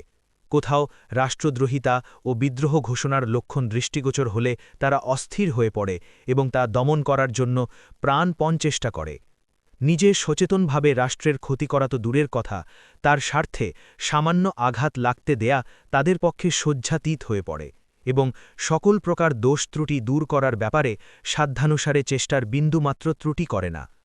পৃথিবীর সর্বত্র একমাত্র তাদের রাষ্ট্রের জয় জয়কার হোক এবং সর্বত্রই এরই বিজয় পতাকা উড্ডীন হয়ে পথ করতে থাকুক, এটাই হয় এই শ্রেণীর সরকারি কর্মচারীদের মনের বাসনা। এই দুইয়ের মধ্যে প্রথমোক্ত কর্মচারীগণ হয় রাষ্ট্রের মুত্তাকি আর শেষোক্ত কর্মচারীগণ হয় মুহসিন। উন্নতি এবং উচ্চপদ মুত্তাকিরাও লাভ করে থাকে, বরং যোগ্যতম কর্মচারীদের তালিকায় তাদেরই নাম বিশেষভাবে লিখিত থাকে। কিন্তু তা সত্ত্বেও মুহসিনদের জন্য সরকারের নিকট যে সম্মান ও মর্যাদা হয়ে থাকে তাতে অন্য কারোই অংশ থাকতে পারে না। ইসলামে মুত্তাকি ও মুহসিনদের পারস্পরিক পার্থক্য উক্ত উদাহরণ হতে সুস্পষ্টরূপে বুঝতে পারা যায়। ইসলামে মুত্তাকিদেরও যথেষ্ট সম্মান রয়েছে, তারাও শ্রদ্ধাভাজন সন্দেহ নেই, কিন্তু ইসলামের আসল শক্তি হচ্ছে মুহসিনগণ, আর পৃথিবীতে ইসলামের মূল উদ্দেশ্য একমাত্র মুহসিনদের দ্বারাই সুসম্পন্ন হতে পারে। ইহসানের নিগুড় তত্ত্ব জেনে নেওয়ার পর প্রত্যেক পাঠকই অনুমান করতে পারেন যে যারা আল্লাহর দ্বীন ইসলামকে কুফরের অধীন, কুফর কর্তৃক প্রভাবান্বিত দেখতে পায়, যাদের সামনে আল্লাহ নির্ধারিত সীমা লঙ্ঘিত পর্যস্তই শুধু নয়, নিঃশেষে ধ্বংস করার ব্যবস্থা করা হয়। আল্লাহর বিধান কেবল কার্যতই নয়, সর্বতোভাবেই বাতিল করে দেওয়া হয়। আল্লাহর পৃথিবীতে আল্লাহর পরিবর্তে আল্লাহদ্রোহীদের রাজত্ব ও প্রভাব স্থাপিত হয়। কাফেরি ব্যবস্থার আধিপত্যে কেবল জনসমাজেই নৈতিক ও তামাদ্দনিক বিপর্যয় উদ্ভূত হয় না, স্বয়ং মুসলিম জাতিও অত্যন্ত দ্রুততার সাথে নৈতিক ও বাস্তব ভুলভ্রান্তিতে নিমজ্জিত হয়ে পড়ে। সেখানে এসব প্রত্যক্ষ করার পরও যাদের মনে একটু ব্যথা, দুঃখ বা চিন্তা জেগে ওঠে না, এই অবস্থার পরিবর্তন সাধনের জন্য উদ্যম ও প্রয়োজনীয়তা বোধই যাদের মধ্যে জাগ্রত হয় না, বরং যারা নিজেদের মনকে এবং মুসলমান জনসাধারণকে ইসলাম বিরোধী জীবন ব্যবস্থার প্রাধান্য ও প্রতিষ্ঠাকে নীতিগত ও কার্যত বরদাস্ত করার জন্য সান্ত্বনা দেয়, এই শ্রেণীর লোকদেরকে মুহসিন বলে কিরূপে মনে করা যেতে পারে তা বুঝতে পারি না। আরও আশ্চর্যের বিষয়, এই মারাত্মক অপরাধ ও গুনাহ করা সত্ত্বেও কেবল চাস্ত, এশরাক ও তাহাজ্জুদ প্রভৃতি নফল নামাজ পড়ার দরুন জিকের আজকার, মোরাকাবা মুশাহিদা, হাদিস কোরআনের অধ্যাপনা, খুঁটিনাটি সুন্নাত পালনের দ্বারা মানুষ ইহসানের উচ্চতর পর্যায়ে পৌঁছতে পারে বলে মনে করা হয়। সরদাদ নদাদ, দস্ত দরদস্ত, ইয়াজিদ। মস্তক দিয়েছি, কিন্তু ইয়াজিদের হাতে হাত মিলাতে প্রস্তুত হইনি। এরূপ বিপ্লবী ও আইকান্তিক নিষ্ঠা এবং আত্মসঙ্গী ভাব কোনো লোকের মধ্যেই ওঠেনি। এজন্যই বাজি আগরচে পানে সাকা, সর তো খো সাকা। জয়লাভ হয়তো করিনি, নিজের মস্তক তো উৎসর্গ করতে পেরেছি বলে নিজেকে সত্যিকারভাবে একমাত্র আল্লাহর জন্য উৎসর্গ করতে পারিনি। দুনিয়ার বৈষয়িক রাষ্ট্র এবং জাতিসমূহের মধ্যেও নিষ্ঠাবান, অনুগত এবং অবাধ্য কর্মচারীদের মধ্যে বাস্তব ক্ষেত্রে যথেষ্ট পার্থক্য পরিলক্ষিত হয়। দেশে বিদ্রোহ ঘোষিত হলে কিংবা দেশের কোনো অংশের ওপর শত্রুপক্ষের আধিপত্য স্থাপিত হলে তখন যারা বিদ্রোহ শত্রুদের এই অন্যায় পদক্ষেপকে সঙ্গত বলে মনে করে অথবা এতে সন্তোষ প্রকাশ করে এবং তাদের সাথে বিজিতের ন্যায় আচরণ করতে শুরু করে, কিংবা তাদের প্রভুত্বাধীন এমন এক সমাজ ব্যবস্থা গঠন করে যার কর্তৃত্বের সকল চাবিকাঠি শত্রুদের নিকট থাকবে, আর কিছু ছোটখাটো ব্যাপারের আবিষ্কার ও ক্ষমতা তারা নিজেরা লাভ করবে, কোনো রাষ্ট্র কিংবা জাতি এই শ্রেণীর লোকদেরকে অনুগত, বিশ্বস্ত ও নির্ভরযোগ্য নাগরিক রূপে গ্রহণ করতে প্রস্তুত হয় না। জাতীয় পোশাক ও বাহ্যিক চালচলন কঠোরভাবে অনুসরণ করে চললেও এবং খুঁটিনাটি ব্যাপারে জাতীয় আইন দৃঢ়তার সাথে পালন করে চললেও এর কোনো মূল্যই দেয়া হয় না। বহু সদস্য এবং সমর্থকদের উপরও এই ভুল ধারণার মারাত্মক প্রভাব থাকতে পারে। দ্বীন ইসলামের মূল তত্ত্ব ও প্রকৃত নিগূঢ় সত্য কী, তাতে সর্বাপেক্ষা অধিক গুরুত্ব কোন জিনিসের এবং কোনটি মুখ্য আর কোনটি গৌণ, এসব কথা সঠিক রূপে বোঝাবার জন্য আমি পূর্ণ শক্তি প্রয়োগ করেছি। কিন্তু এতদ সত্ত্বেও অনেকের মধ্যে সেই বাহ্যিক অনুষ্ঠান প্রিয়তা এবং মূলনীতি অপেক্ষা খুঁটিনাটি ব্যাপারে গুরুত্ব দানের সংক্রামক ব্যাধি তাদেরকে জর্জরিত করে দিয়েছে। জামায়াতের লোকদের দাড়ির দৈর্ঘ্য বৃদ্ধি করার জন্য, পায়ের গিটের উপরে উঠিয়ে পায়জামা পরার জন্য এবং এই ধরনের ক্ষুদ্র ক্ষুদ্র বিষয়ে চাপ দেওয়ার জন্য আমাকে বারবার বলা হচ্ছে। কোনো লোক আবার জামায়াতে ইসলামীতে মারেফাতের অভাব অনুভব করছেন, কিন্তু মূলত মারেফাত কী জিনিস তারা নিজেরা হয়তো তা জানেন না। এজন্যই তারা আসল লক্ষ্য ও কর্মনীতি জামায়াতে ইসলামীরই ঠিক রেখে কোনো খানকা হতে আত্মশুদ্ধি সাধন ও আধ্যাত্মিক দীক্ষাদানের কার্যসূচি গ্রহণ করার প্রস্তাবও করছেন। এ দৃষ্টে মনে হয় দ্বীন ইসলামের প্রকৃত ধারণা এদের মনে আদৌ বর্তমান নেই। একটু পূর্বেই আমি ঈমান, ইসলাম, তাকওয়া ও এহসানের ব্যাখ্যা করেছি। এই ব্যাপারে কুরআন হাদিসের বিপরীত কোনো কথা যদি আমি বলে থাকি তবে অকুণ্ঠভাবে এর প্রতি অঙ্গুলি নির্দেশ করুন।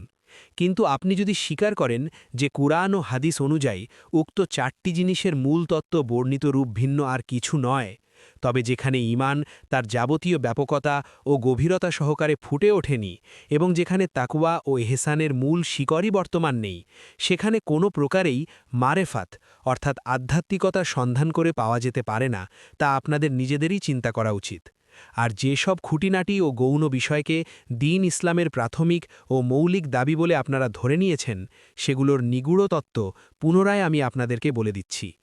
আমি এই দিক দিয়ে আমার সমগ্র দায়িত্বই পূর্ণরূপে পালন করতে চাই। সর্বপ্রথম শান্ত মনে এই প্রশ্নের জবাব নির্ধারণ করুন যে আল্লাহ তাআলা দুনিয়াতে নবী কেন প্রেরণ করেন, দুনিয়াতে কোন বস্তুর অভাব রয়েছে, এখানে কোন ত্রুটি ও দোষ রয়ে গিয়েছিল যা দূরীভূত করার জন্য আল্লাহ নবীদের প্রেরণ করার প্রয়োজনীয়তা বোধ করলেন। দুনিয়ার অধিবাসীগণ দাড়ি রাখত না, তা রাখার জন্য কি আল্লাহতালা নবী পাঠিয়েছেন? কিংবা সব লোক পায়ের তালু পর্যন্ত ঝুলিয়ে পায়জামা বা লুঙ্গি পরিধান করত বলে এটা বন্ধ করার জন্য আল্লাহতালা নবী পাঠিয়েছেন? অথবা যেসব সুন্নত দেশময় প্রচলিত করার জন্য আপনারা ব্যস্ত হয়েছেন তার যথাযথভাবে প্রতিপালিত করার জন্যই দুনিয়াতে নবীর আবির্ভাব অপরিহার্য হয়েছিল? এসব প্রশ্ন সম্পর্কে একটু গভীর দৃষ্টিতে চিন্তা করলে আপনারা সকলেই স্বীকার করবেন যে বস্তুত এটা কোনো মৌলিক দোষত্রুটি নয়। নবী আগমনেরও এটা মূল উদ্দেশ্য হতে পারে না। তবে কোন মূল দোষত্রুটির জন্য নবী আগমনের প্রয়োজনীয়তা হয়েছিল? এই প্রশ্নের একটি মাত্র উত্তর হতে পারে, এবং তা এই যে আল্লাহর দাসত্ব বিমুখতা, ধর্মহীনতা, আল্লাহর আনুগত্য করে চলার প্রতি উপেক্ষা, নিজেদের মন গড়া নিয়মবিধানের অনুসরণ এবং আল্লাহর সামনে জবাবদিহি করার অনিবার্যতা সম্পর্কে অবিশ্বাস, এগুলোই ছিল দুনিয়ার মূলগত দোষত্রুটি। এ কারণেই মানুষের নৈতিক চরিত্রে চরম ভাঙন ও বিপর্যয় দেখা দিয়েছিল। জীবনযাপনের জন্য ভ্রান্ত রীতিনীতির প্রচলন হয়েছিল। গোটা পৃথিবী চরম ধ্বংসের মুখে চলে গিয়েছিল। বস্তুত মানুষের মধ্যে আল্লাহর দাসত্ব ও আনুগত্য করে চলার অকৃত্রিম নিষ্ঠা এবং আল্লাহর সামনে জবাবদিহি করার প্রতি সন্দেহাতীত বিশ্বাস সৃষ্টি করার জন্যই দুনিয়াতে আম্বিয়াই কেরাম এসেছিলেন। উন্নত নৈতিক চরিত্রের বিকাশ সাধন এবং সুষ্ঠু মূলনীতির ভিত্তিতে মানব জীবনের পূর্ণাঙ্গ ব্যবস্থা প্রতিষ্ঠার জন্য চেষ্টা করা, মঙ্গল ও কল্যাণের স্বতঃস্ফূর্ত ফল্গুধারা প্রবাহিত করা এবং অন্যায় ও পাপের সকল উৎস বন্ধ করাই তাদের মূল লক্ষ্য ছিল। বস্তুত দুনিয়াতে নবীদের আগমনের এটাই ছিল একমাত্র উদ্দেশ্য, এবং সর্বশেষ এই বিরাট মহান উদ্দেশ্যের জন্যই এসেছিলেন সর্বশেষ ও শ্রেষ্ঠ নবী হজরত মোহাম্মদ সাল্লাল্লাহু। এখন নবী করিম সাল্লাল্লাহুর কর্মনীতি ও পদ্ধতি যাচাই করে দেখতে হবে ইসলাম প্রচারের ক্ষেত্রে তিনি কোন ক্রমিক ও পর্যায়মূলক নীতি গ্রহণ করেছিলেন। সকলেই জানেন সর্বপ্রথম তিনি ঈমানের দাওয়াত পেশ করেছেন। অতপর এই ঈমানের অনিবার্য দাবি ও পরিণতি অনুযায়ী ক্রমশ শিক্ষা দীক্ষা দানের সাহায্যে ঈমানদার লোকদের মধ্যে বাস্তব আনুগত্য অনুসরণ অর্থাৎ ইসলাম, নৈতিক পবিত্র পরিচ্ছন্নতা অর্থাৎ তাকওয়া এবং আল্লাহর প্রতি গভীর ভালোবাসা ও অকৃত্রিম নিষ্ঠা অর্থাৎ ইহসান ইত্যাদি গুণাবলী ফুটিয়ে তুলেছেন। এরপরই এই নিষ্ঠাদান ঈমানদার লোকদের সংগঠিত চেষ্টা ও সাধনার সাহায্যে প্রাচীন জাহিলি যুগের অস্বাভাবিক ও ক্ষয়িষ্ণু জীবন ব্যবস্থাকে নির্মূল করে তদস্থলে আল্লাহর বিধানের নৈতিক ও তামাদ্দুনিক মূলনীতিসমূহের ভিত্তিতে এক নির্মল, সুষ্ঠু ও সত্যতাপূর্ণ জীবন ব্যবস্থা প্রতিষ্ঠিত করেছেন। এভাবে এসব লোকই যখন নিজেদের মন, মস্তিষ্ক, নৈতিক চরিত্র, চিন্তাধারা ও কাজকর্ম সকল দিক দিয়েই প্রকৃত মুসলিম, মুত্তাকি ও মহসিন হল এবং আল্লাহ খাঁটি নিষ্ঠাবান বান্দাদের প্রকৃতি যে কর্তব্য পালন করা উচিত তাতে নিযুক্ত হল, তারপরই বাহ্যিক আচার অনুষ্ঠান, কাটছাট, পোশাক পরিচ্ছদ, উঠা বসা, চলাফেরা এবং এভাবে অন্যান্য বাহ্যিক কাজকর্মসমূহের মধ্যে মুত্তাকিদের শোভাবর্ধক ভদ্রতামূলক নিয়মনীতির শিক্ষা দিতে শুরু করেছিলেন। অন্য কথায় সর্বপ্রথম তিনি কাঁচা তামাকে উজ্জ্বল বিশুদ্ধ স্বর্ণে পরিণত করেছেন, তারপর তার আশরাফির অর্থাৎ আরবীয় স্বর্ণমুদ্রার ছাঁচ বা নকশা অঙ্কিত করেছেন। প্রথমে খাঁটি যোদ্ধা ও বীর সৈনিক তৈয়ার করেছেন, তারপরই তাকে পোশাক পরতে দিয়েছেন। বস্তুত কোরআন হাদিসের গভীর ও সূক্ষ্ম অধ্যয়ন করার পর নিঃসন্দেহে জানা যায় যে ইসলামী আন্দোলনের এটাই একমাত্র সঠিক পন্থা। এটাই হচ্ছে এ কাজের পর্যায়মূলক ক্রমিক ধারা। নবী করিম সাল্লাল্লাহু আলাইহি ওয়াসাল্লাম আল্লাহ তাআলার মর্জি অনুযায়ী যে পন্থায় কাজ করেছিলেন, সেই পন্থা অনুসরণকেই যদি সুন্নাত পালন মনে করা হয়, তবে উক্ত কর্মনীতি অনুযায়ী কাজ করাই সুন্নাত বলতে হবে। এবং এজন্যই লোকদেরকে প্রকৃত মুমিন, মুসলিম, মুত্তাকি, মহসিনে পরিণত না করে তাদেরকে মুত্তাকিদের বাহ্যিক পোশাক ও চালচলন অনুসারী এবং মহসিনদের কতকগুলো প্রসিদ্ধ ও সর্বজনপ্রিয় কাজের অনুকরণকারী বানাতে চেষ্টা করা কোনো ক্রমেই সুন্নাত হতে পারে না। শুধু তাই নয়, এটা সুন্নাতের স্পষ্ট বিরোধিতা। সুন্নাতের নামে মনগড়া নীতির প্রচার, তাতে বিন্দুমাত্র সন্দেহ নেই। এটা ঠিক সীসা ও তামাখণ্ডের ওপর আশরাফির নকশা অঙ্কিত করে বাজারে চালাবার অপচেষ্টা এবং সৈনিকতা, নিষ্ঠা, আত্মোৎসর্গীকৃত মনোভাব সৃষ্টি না করেই নিছুক উর্দি পরা কৃত্রিম যোদ্ধাকে যুদ্ধের ময়দানে দাঁড় করানোর অনুরূপ নির্বুদ্ধিতামূলক কাজ। আমার মতে এটা প্রকাশ্য জাল এবং প্রতারণামূলক কৃত্রিমতা ভিন্ন আর কিছুই নয়। আর বস্তুতপক্ষে এই জাল ও কৃত্রিমতার ফলেই বাজারেও যেমন এই কৃত্রিম মুদ্রার কোনোই মূল্য নেই, যুদ্ধক্ষেত্রেও এই কৃত্রিম ও প্রদর্শনীমূলক সৈনিক দ্বারা কোনো কঠিন সংগ্রাম পরিচালনা করাও মাত্রই সম্ভব হচ্ছে না। বস্তুত আল্লাহর নিকট যে কোন বস্তুটির প্রকৃত মূল্য কী হবে তাও চিন্তা করে দেখতে হবে। মনে করুন এক ব্যক্তির অকৃত্রিম ঈমান আছে, কর্তব্য জ্ঞান আছে। উন্নত নির্মল চরিত্রের গুণে সে গুণান্বিত, আল্লাহর নির্ধারিত সীমাসমূহ রক্ষা করে চলে, আল্লাহর আনুগত্য ও ঐটান্তিক নিষ্ঠার পরাকাষ্ঠা প্রদর্শন করে, কিন্তু বাহ্যিক বেশভূষার দিক দিয়ে ত্রুটিপূর্ণ এবং বাহ্যিক সভ্যতার মানদণ্ডে পূর্ণরূপে উত্তীর্ণ হতে পারে না। এটাকে খুব বেশি খারাপ বললেও শুধু এতটুকু বলা যেতে পারে যে চাকরটি আসলে ভালো, কিন্তু একটু অসভ্য, এই যা। তার এই অসভ্যতার দরুন হয়তো সে উচ্চতম মর্যাদা লাভ করতে পারবে না, কিন্তু শুধু এতটুকু অপরাধের দরুনই কি তার সকল নিষ্ঠা ও আনুগত্য নিষ্ফল হয়ে যাবে, এবং কেবল উত্তম বেশভূষায় সম্পন্ন না হওয়ার অপরাধেই তার মনিব তাকে জাহান্নামে নিক্ষেপ করবে? এটা কি কোনো মতেই বিশ্বাস করা যায়? মনে করুন অন্য এক ব্যক্তির কথা। সে সবসময়ই শরীয়তি পোশাক পরিধান করে থাকে এবং সভ্যতার আচার অনুষ্ঠান ও আদব কায়দা যার পরনাই সতর্কতা ও দৃঢ়তার সাথে পালন করে চলে, কিন্তু তার নিষ্ঠা ও আনুগত্যের বিশেষ অভাব রয়েছে। তার কর্তব্য জ্ঞান জাগ্রত নয়, তার ঈমানী মর্যাদা বোধেও তেজস্বী নয়। এমতাবস্থায় তার এই অভ্যন্তরীণ দোষ ত্রুটির বর্তমানে আল্লাহর নিকট তার বাহ্যিক বেশভূষার কতখানি মূল্য হতে পারে? বস্তুত এটা জটিল ও গভীর আইনগত ব্যাপার নয়, যা বুঝার জন্য বড় বড় কিতাব সন্ধান করে বেড়াতে হবে। প্রত্যেকটি মানুষ নিজেই সাধারণ জ্ঞান দ্বারাই বুঝতে পারে এ দুটি জিনিসের মধ্যে প্রকৃত মর্যাদা কোনটি হতে পারে।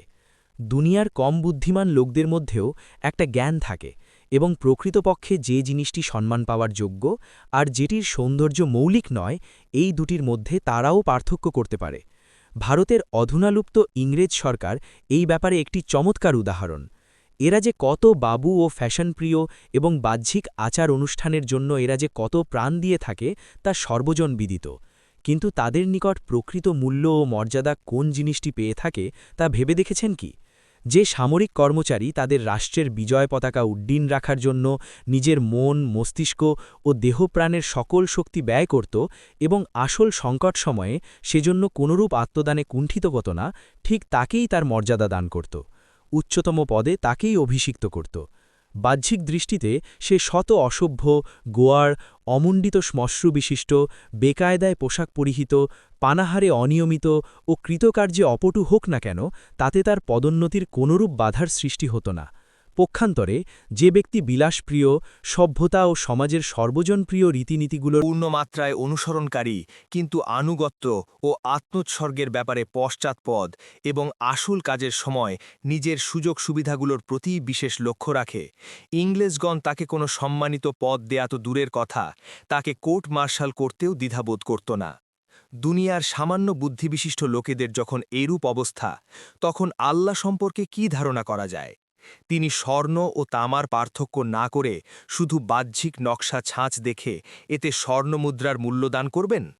আল্লাহ সম্পর্কে এরূপ ধারণা করা কি কোনো মতেই সমীচীন হতে পারে?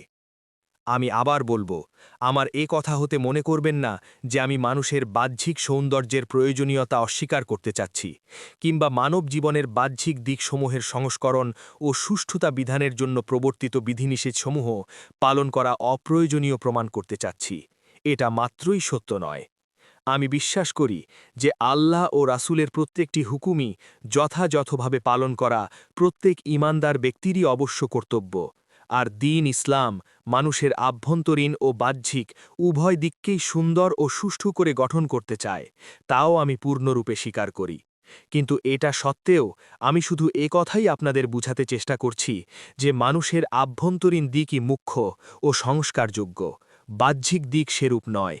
প্রথমে মানুষের মূল সত্যের মণিমঞ্জুষা সৃষ্টি করার চেষ্টা করতে হবে, তারপর এই আভ্যন্তরীণ দিক অনুসারেই তার বাহ্যিক দিককেও গঠন করতে হবে।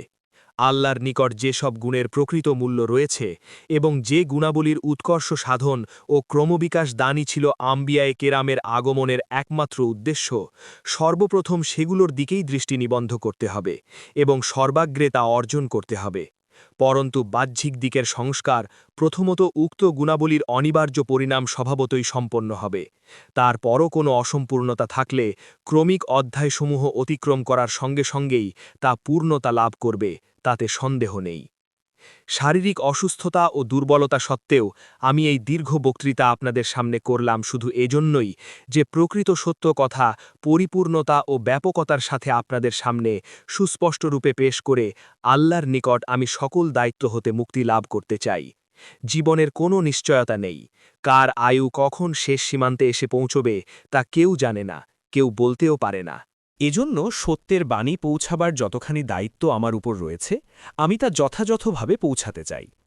এখনও কোনো কথা অস্পষ্ট বা বিশ্লেষণ সাপেক্ষ থেকে গেলে জিজ্ঞেস করে নিন, এবং সত্যের বিপরীত কোনো কথা আমি বলে থাকলে আপনারা তার প্রতিবাদ করুন। আর প্রকৃত সত্য কথা যথাযথভাবে আপনাদের নিকট যদি আমি পৌঁছে থাকি, তবে আপনারা তার সাক্ষ্য দিন। আমার এই দায়িত্ব পালনের আপনারাও সাক্ষী থাকুন, আল্লাহও যেন সাক্ষী থাকেন। আমি দোয়া করছি, আল্লাহ আপনাদেরকে ও আমাকে দ্বীন ইসলামের নিগূঢ় সত্য হৃদয়াঙ্গম করার তৌফিক দিন এবং জ্ঞান অনুযায়ী দ্বীন ইসলামের সমগ্র দাবি পূরণের তদনুযায়ী জীবন ও যাবতীয় কাজ আঞ্জাম দেওয়ার ক্ষমতাও দান করুন। আমিন।